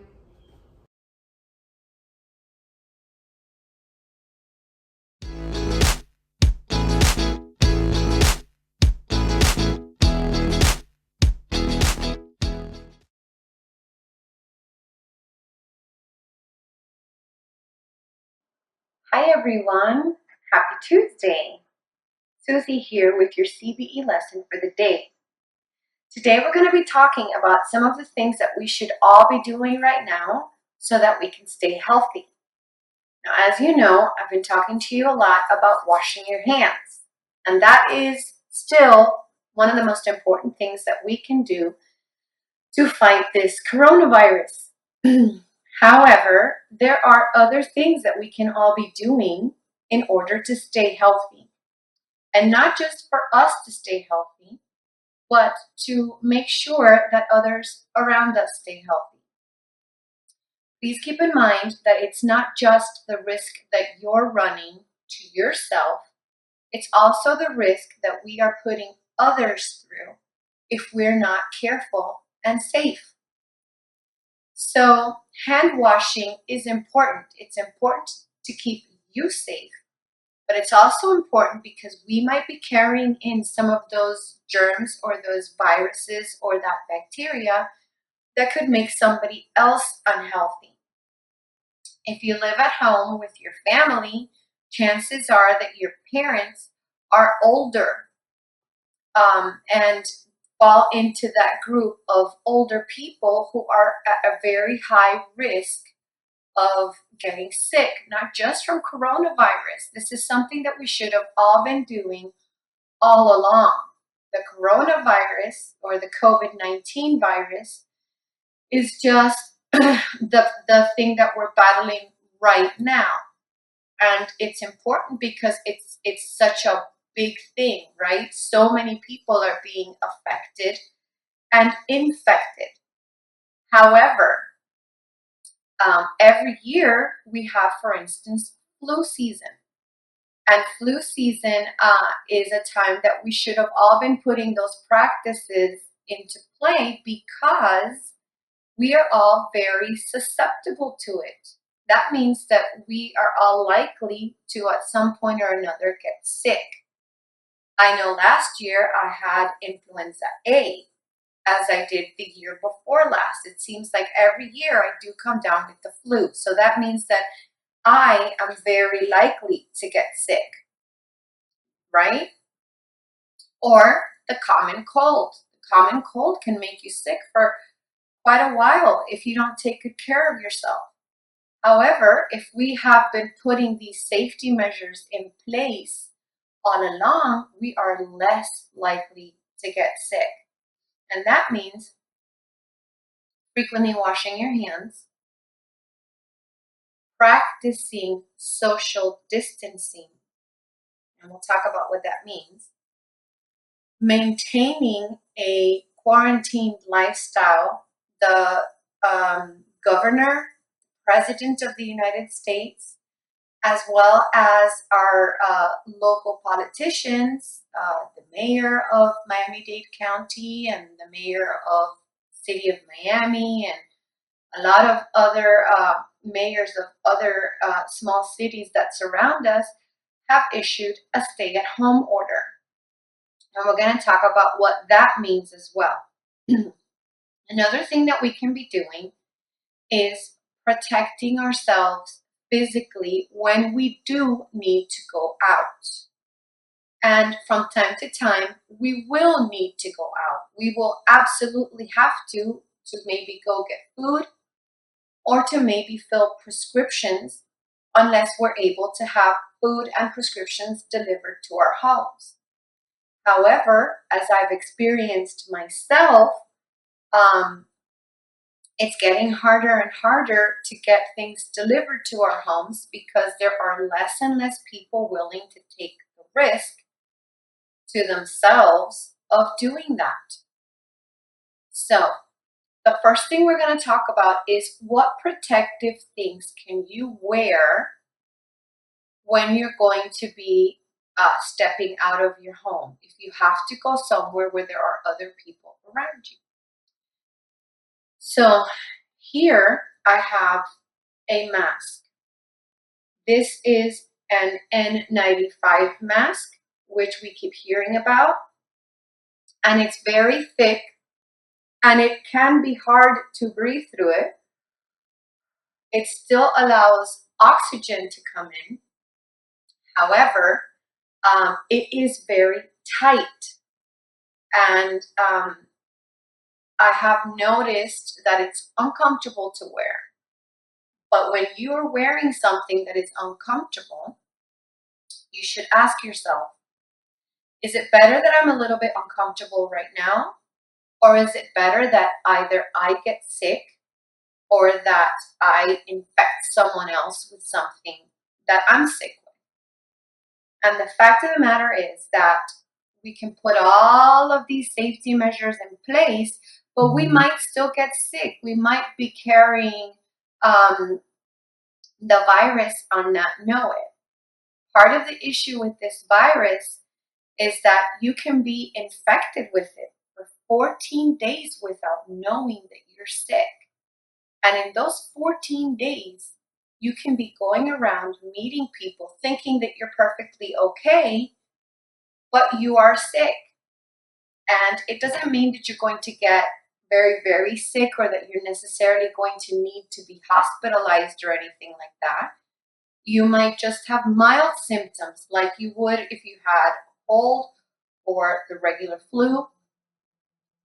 But some people who are at higher risk of getting very sick might have a different reaction to the same exact virus. So if you know somebody who is older or somebody who maybe has asthma, for instance, issues with their lungs, I'm asthmatic, So I know that if I got sick with the COVID-19 virus, I might be in a little bit of trouble. I might need oxygen, for instance. So you're not just wearing the mask to protect yourself. You're wearing the mask to protect those around you who you love, just in case. And the governor and the president, as well as the mayor, have all said that the best thing to do is to just imagine that you have the COVID-19 virus and you don't want to pass it on to anybody else. Something important that you'll notice about this type of mask is that it has two elastics. It has one elastic here and one elastic down here. And this specific mask is made to be a very tight fit so that there are no holes around your face when you're wearing it. So important is that when you put it on, you use both elastics. I've seen a lot of people out and about like this. They're wearing, whoops, excuse me, hard to get on. They're wearing the top elastic, but not the bottom one. If you don't wear the bottom one, there's a gap down here. And should I sneeze or cough, I can feel the air coming out under the mask. So it is very important that when you wear it, you use both elastics. And I'm wearing the wrong hairstyle for this demonstration, but notice how my skin is pinched. My skin is pinched because it is a tight fit, and the bottom elastic is meant to hold the mask securely over your face.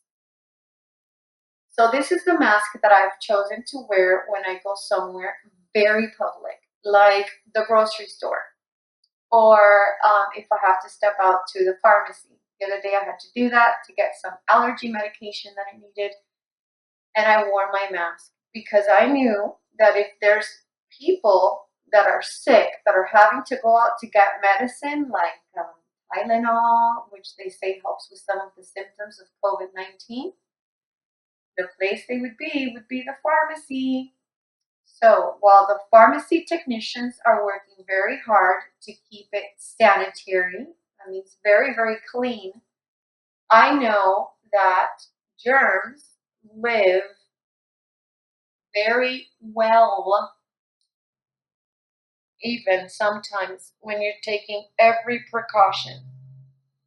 Got it out without messing up my hair. Look at that. So this is my go-to mask when I'm going somewhere like that. Okay. However, you shouldn't just wear a mask. You should take other precautions as well. Frequently washing your hands. So when I go out into the community, the very first thing that I do when I get home is go straight to wash my hands. And I wash them for a very long time. And I like to wash my hands with hot water, as hot as my hands can stand, so that I know that I'm killing extra germs. Okay? So wear your mask, but when you get home, that doesn't mean that you're not bringing the virus in with you. Okay? Wear your mask. That's one type of mask. This is another type of mask, and this one is homemade. This is one that my son's grandmother made for him. You look, it looks like the surgical type of mask, right? The ones that doctors and nurses wear. This one also has elastic, but it only has one elastic band to hold it to the back of your head. Okay, though she did these nifty little things. And the reason for these little things is you're seeing a lot of people making these at home. And I'll show you something cool about this one. And they're making them with just these little things. And those are to go behind your ears. Like so. Okay? This mask also has a pocket on the inside. And the reason it has a pocket is because ideally into this mask you would put a filter, and that type of filter is called a HEPA filter. And people are going online and talking about all kinds of filters that you can use. One of the better suggestions that I've heard is you can take an air conditioning filter, and I'll bring one out in a little bit. You can take an air conditioning filter, and you can cut out the fabric part of it, because that is a HEPA filter. So what that's going to stop is anything extra from getting in. If you don't have that, you can use a coffee filter. Some people are using paper towels folded up to make a thin barrier that you can put in here, in that hole. Okay, people are using all kinds of things. And I heard a nurse say that your mask should be, it should be not very easy to breathe through. You should allow for air to come in and out, but you should definitely have extra barriers in there. Okay, so if you've got this type of mask, or if you make a mask like this, which maybe I can show you how to do later, definitely make sure that you are putting a filter in it. If you don't have that available, I guess it's best to just wear it than not wear it. Okay, so still wear a mask. If you don't have a mask available, because as we know now, first of all, not everybody can sew or has a sewing machine, or even maybe the right type of fabric. It should be a cotton, poplin type of fabric. You can use an old shirt, but do try to not use an old t-shirt. Those are very breathable, and you won't get the kind of protection that you really, really need. Okay, so maybe that's a fun family project you can do. But before all of this started, I've seen people at the grocery store with just a scarf tied around their face. The other day, I saw a gentleman with a bandana tied around his face. If you have a bandana, that is the right kind of fabric. This is not the right kind of fabric. This is silk, but it's better than nothing. And some places, I believe City of Miami just put out an ordinance, which is a city rule, that if you're going to be out and about, you must be wearing a mask. Okay, and what I would do is I would fold it. I folded it in half. And then you can tie that around your face. Let's use the part with the seam. You can tie that around your face. Okay. That is better than nothing. Okay, at least you have some kind of a barrier. Now, a lot of people think that wearing a mask is to protect you, and it will protect you. But wearing a mask is responsible also, because you are protecting other people. As I said, all of us could be walking around infected with the coronavirus for 14 days before we even show any symptoms. Also, there's a lot of people who have had coronavirus or COVID-19 who are not having super bad symptoms. Some of them are having very mild symptoms. They might feel a bit achy, but they won't have that chronic, chest problem that some other people are having. Okay, so I even saw a lady the other day at the grocery store, and I guess fashion was very important to her, so she was wearing it like this. Watch. She had the scarf over her head, and then she was like this. I don't know if she was trying to hide her hair or what she was doing, but she had it tied like that.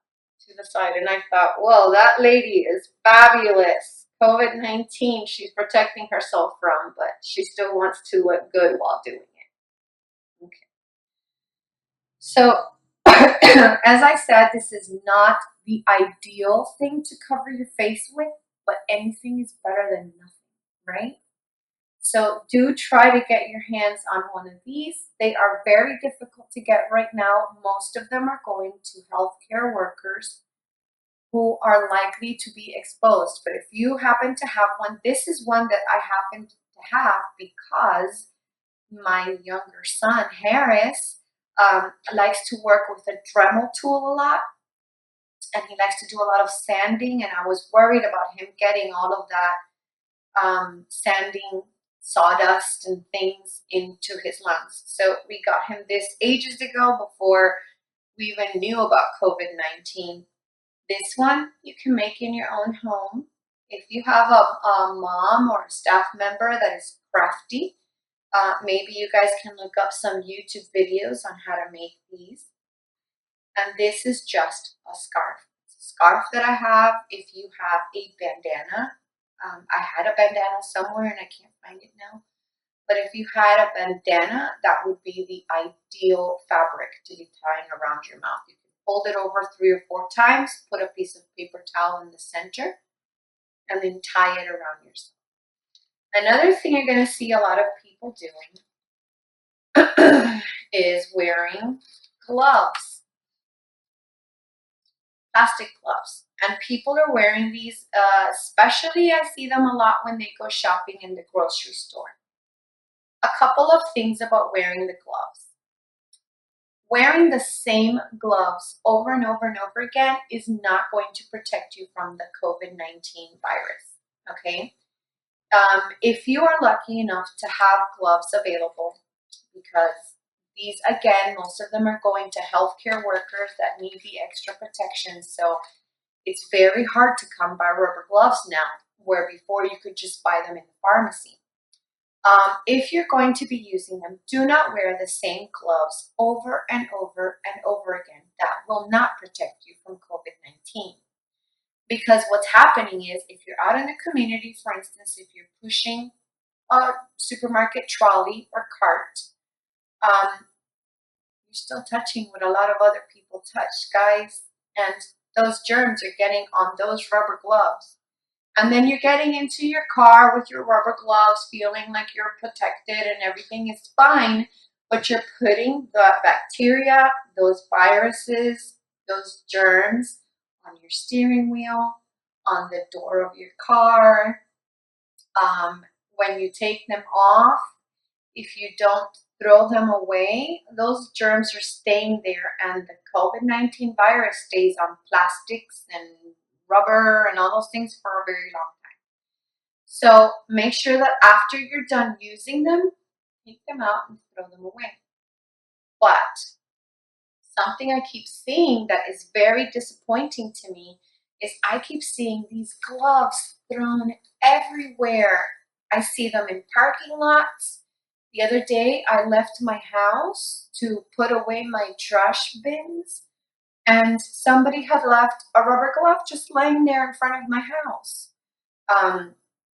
So don't just ditch them. Let's continue to be mindful of our planet as we fight this COVID-19 virus, because what happens to those rubber gloves? Okay, if you're just throwing them around, first of all, the people who have to pick them up, if you have the COVID-19 virus, the people who have to pick them up are going to pick up that rubber glove and they are going to possibly get infected. So it's not socially responsible. And socially responsible means that we are all taking care of each other, that we are all being responsible for ourselves, but also responsible for those around us. Okay. Another problem that I keep seeing with the ditching of the rubber gloves is that it's bad for the environment. A bird could come by and pick up that rubber glove and take it into a nest or drop it in the waterways in South Florida, and that will affect all of the animals that we share South Florida with, right? So we don't want that. We don't want pollution in our waterways. It's, it's not responsible. So be mindful. If you're going to take off those rubber gloves at the grocery store when you're done shopping, there's a trash bin right there. Put them in the bin. Why is that so difficult? Right? Don't do it. I've noticed that places like Publix are doing a very good job of cleaning the trolleys so that when you touch them, they're already disinfected. But again, don't take that for granted. If you have hand sanitizer, it might not do the job 100%, but it's better than not doing anything at all. So sanitize your hands before you touch that steering wheel or that door to your car. Okay? All right. Social distancing. Be mindful of the fact that, again, like I said earlier, anybody could be sick with the COVID-19 virus and not know it. So don't stand too close to people. I know that for some of us, knowing what is the right distance to stand away from someone when you're speaking with them is difficult under the best of circumstances. Right now, we all need to be quite a way away from each other. Their government is saying to stay at least 6 feet away from one another. So I'm going to demonstrate for you how to find out what 6 feet is. So this is a measuring tape that I have here. Most of us have a measuring tape in our homes, okay?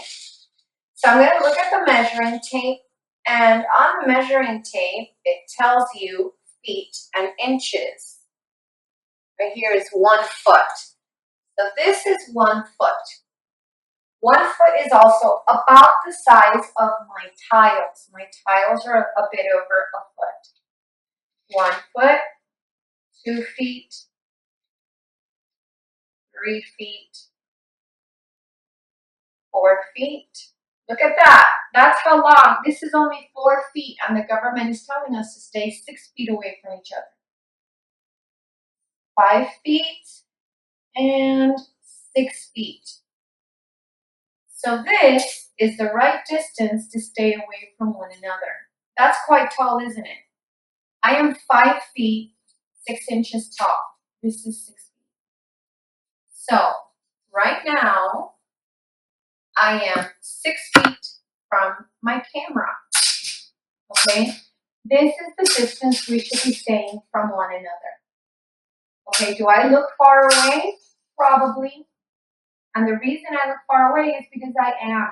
We should be staying far away from one another. I heard the other day somebody say that if you have trouble figuring out what 6 feet looks like, imagine that you're lying on the floor. And however tall you are, I'm 5'6", 5'6.5". I should be the distance of my height from someone else. Some of us are shorter, some of us are taller. So maybe 2 lengths of your height away from somebody else. And that means that if you're standing in line at the supermarket, or if you are anywhere where you are close to people, suppose you had to go to the post office to send a care package to someone or something, even though that's not essential, so you shouldn't be doing that. But I don't know, you're at the pharmacy maybe, picking up some medication, you need to be quite a way away. And something that a lot of people are doing right now is they're putting on the floor like an X or a guideline to show people what is 6 feet apart. Okay, so look on the ground, because a lot of times they will have put like an X, or they'll have put a paper that says, you know, stand here, so that you're apart. All right, guys, that's our lesson for today on social distancing. I'm going to post a video on how to make your very own mask. And in a little bit, we're going to have a few questions that I want you to answer, and we will answer them together so that hopefully it will help you remember some of the safety tips that we've discussed here today.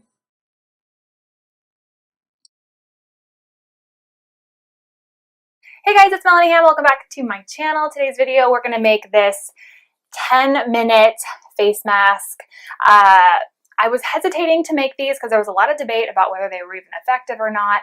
There's also lots of other great tutorials already out there, but last night, Mayor Garcetti here in Los Angeles recommended that when you're going out anywhere to please wear these. And so I figure it would be really helpful for you guys to have a tutorial, not to mention y'all are messaging me every day asking for one.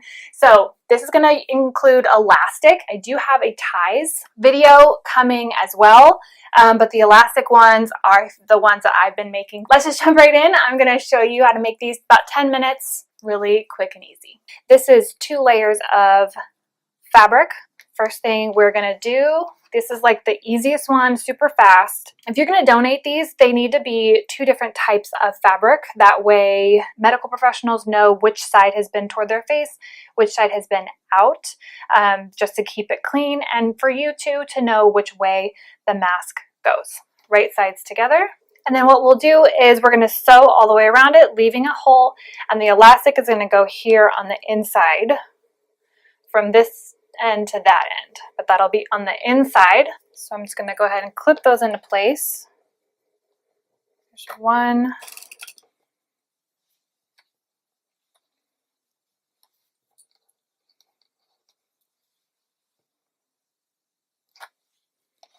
Let's go sew. I'm using polyester thread, and along the long side I'm going to leave an opening, that way we can flip it right side out. 1/2 inch seam allowance or so.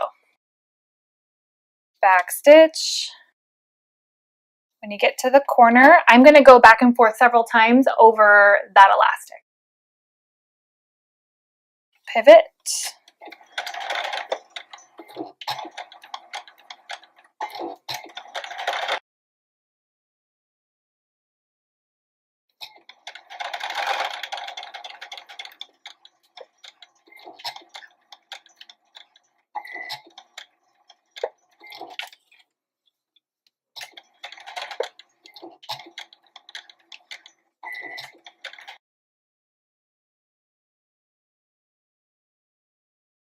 Okay, when we get back to the beginning, leave a little bit of a hole, back stitch.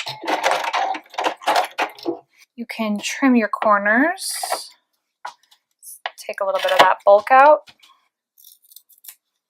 Okay, then send it right side out. Use your finger to pop out those corners. Iron your seams just quickly, just to make sure that they're laying nice and flat before we sew it around. I'm not inserting wire or anything into it because I don't have any. A and B, I tried pipe cleaners and they just did not work. So I'm just gonna go for it like it is right here. This is where our opening is. I'm gonna have that be the bottom. Before we get started, I wanna make 3 marks with just a water-soluble pen. I'm gonna use the marks here on my machine.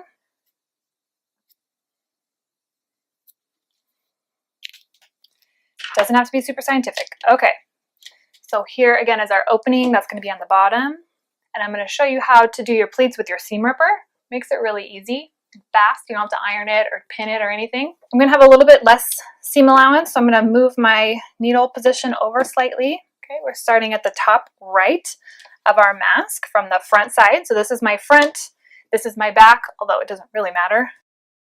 Back stitch.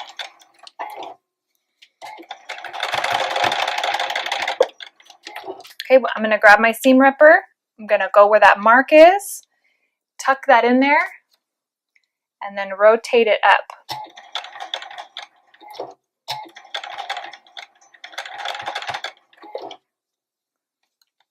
And then again for the second mark.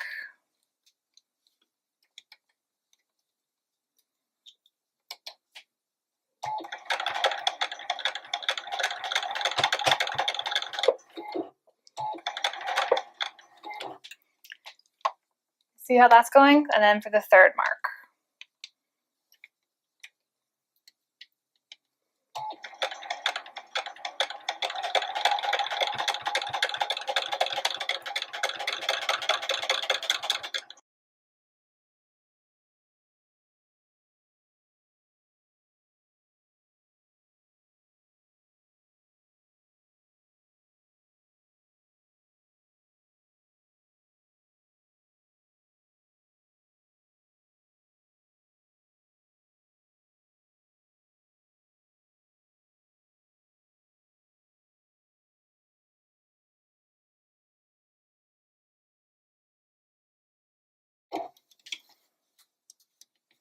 Okay, we're going to go back the exact same way. We're going to mimic the pleats from our other side so that the pleats are the same direction.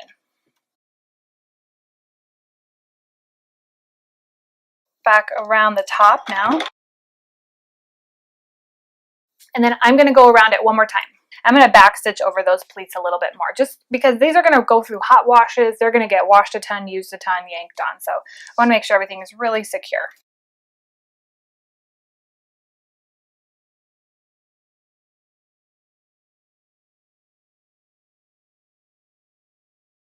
All right, that's it. What do you guys think? Not too bad, right? Leave me any questions down below. Check out the blog post. As always, we'll have everything written out. Not to mention other tips and tricks that I found, like both sides need to be different colors. That way you know what side is contaminated when you're out and about. If you take it off, it is double-sided though, so you can use either side. I'm not pre-washing my fabric beforehand because some of these I'm using scraps, but then I will wash them when I'm done making them. I put them in a lingerie bag or like a mesh bag, wash them on hot. These need to be 100% cotton, a really high quality cotton that can be washed really rigorously over and over again. If you don't have elastic, you can use hair ties or hair bands like from the dollar store. You can cut those up and use that. There's some different ways you can utilize elastic, or once I have that ties video done, I will link that down below as well. But I hope you all are staying safe and healthy. All my best wishes to you guys. So I'll see you in the next video. Bye.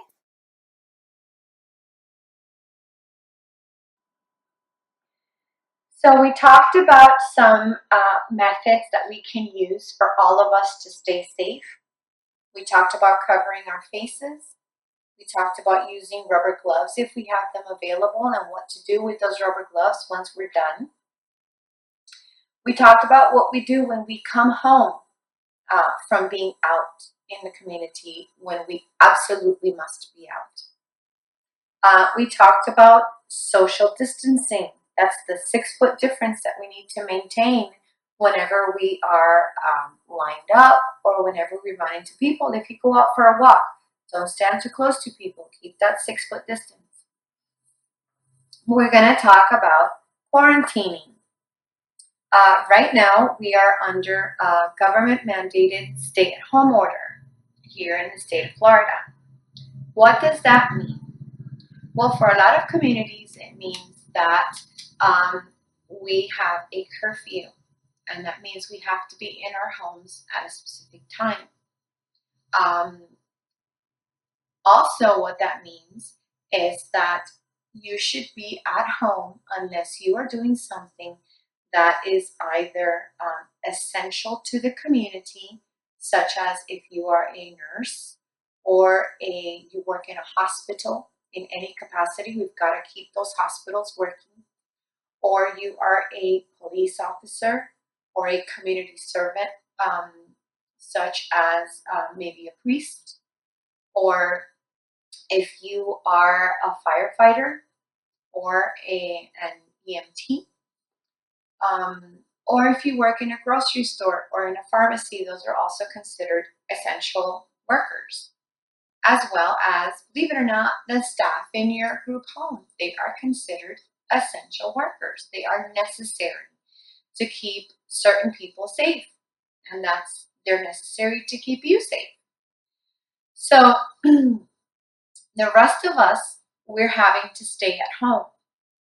And the reason that this is recommended is because the less we mix with other people, the less chance there is that we will get sick or that we will make somebody else sick. And I know personally, I wouldn't want to make my mom or my dad sick by mistake, so I've been staying away from them. I call my mom every day on the phone, or we are lucky because we have technology. We can still stay in touch with those people that we love. But I'm doing my best to make sure that my family and those around me stay healthy, because I want them around for a long time. So even though it's kind of, I know a lot of us are getting to that point where we're bored and we're tired of being at home. But guys, it's what we need to be doing right now. And it's better to be bored and tired of being at home than to be sick or to, God forbid, accidentally make someone else sick. Maintain that social distancing, maintain all of the precautions we talked about here today, and please maintain that stay-at-home order. So let's ask some questions. Let's answer some questions together. How are we keeping healthy? We're keeping healthy by washing our hands very frequently, staying away from one another, keeping that 6-foot distance between us whenever we're out. We're keeping healthy, some of us, by using rubber gloves that we dispose of safely when we are out in the community, if we have rubber gloves. We are taking recommendations from the government, such as covering our faces when we're out in public, as much for our own safety as for that of those around us. What things can we keep doing to stay healthy? All of those things. We should keep doing every single thing that we can do in order to stay healthy. What is a safe distance to stand? Who remembers that number? Because it was a number that I gave you, right? 6 feet. 6 feet is the distance that we should stand from one another. Bear in mind, if you're in the grocery store or somewhere where you've got to stand in line, often there is a sign on the floor that tells you what is a safe distance to be standing from one another. What should we do with our rubber gloves when they're done, when we're done with them? Should we just throw them on the ground, let nature take care of it? No, we definitely should not do that. And don't leave them in your supermarket trolley either. That's not okay. Someone's going to have to come and pick up your dirty gloves. Throw them in the bin and then sanitize your hands really, really well. What should you do the moment you get home? If you have had to step out into the community, I really recommend that the moment that you get home, you go straight to the tap and you wash your hands thoroughly for 20 seconds at least. Remember, say the happy birthday song 2 times in your head. And then what I do is I right away get my Lysol spray and I go and I spray everything that I touched on my way in my home. So if I touch the door handle to open the door, I'll spray that. And then I come inside and I spray the inside of the door handle because I used it to close the door. These are small things. It's not really that big of a deal, but they're things that could save your life and keep the people that you love also safe and COVID-19 free. All right, guys, we will see you tomorrow for your next CBE lesson. I hope you have a great afternoon. Bye.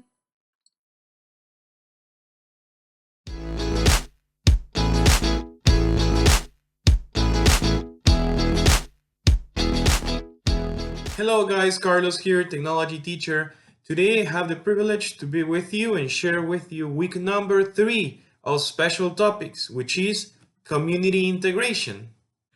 But first, if we want to talk about community, we have to understand what is a community. I have a definition here for you, so you can read it or hear it with me.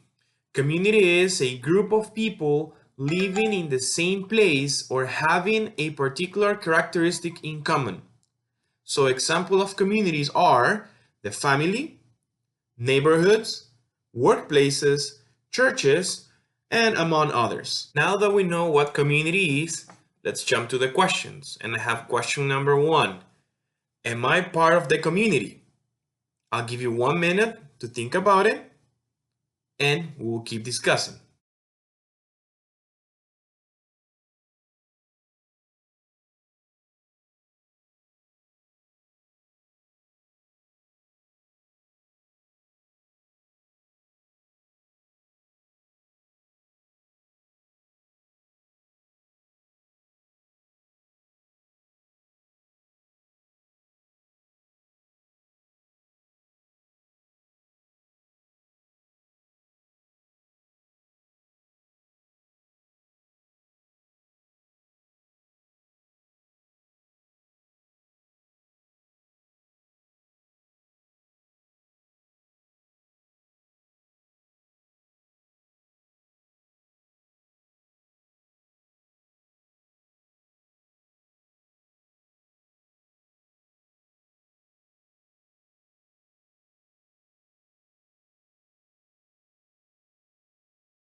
Am I part of my community?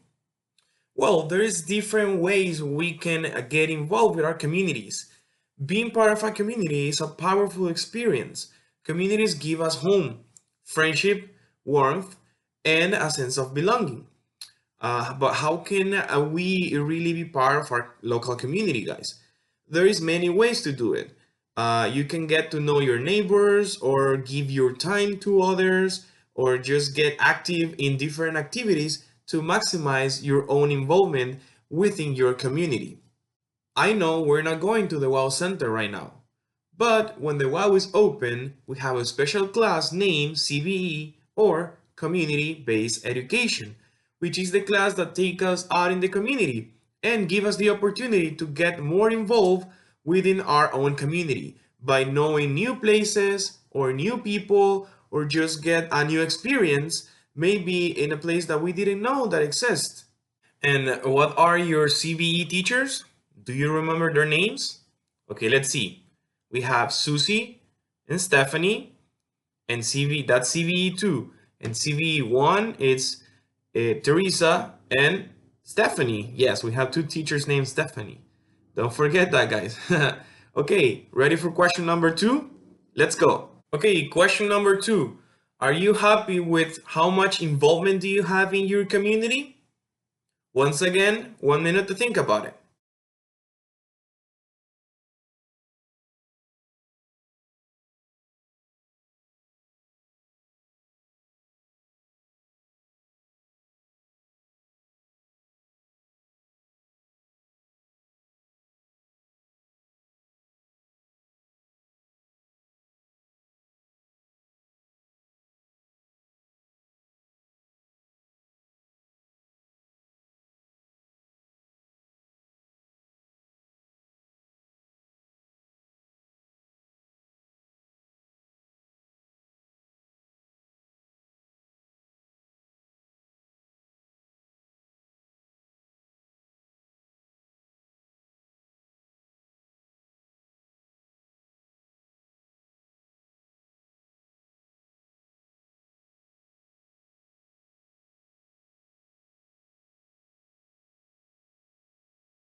How much we are involved in our community depends on us. If we are able to go out and do, you don't need to do big things. Small things also count, like getting out the garbage, or cleaning your front yard, or helping some neighbors in loading their shopping. Small things also are good things. Now, can you think about other things you can do to gain more involvement in your community? Question number 3. Am I an active and contributing member of my community? Think about it. 60 seconds.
You can contribute in your community in many ways. such as volunteering, internships, when you go to work, or church, or action club for those who are in it. At the end, no matter how you get involved, the important thing is to get involved, to participate, to contribute, and be an active member of your local community. So now I know we're going through a special situation.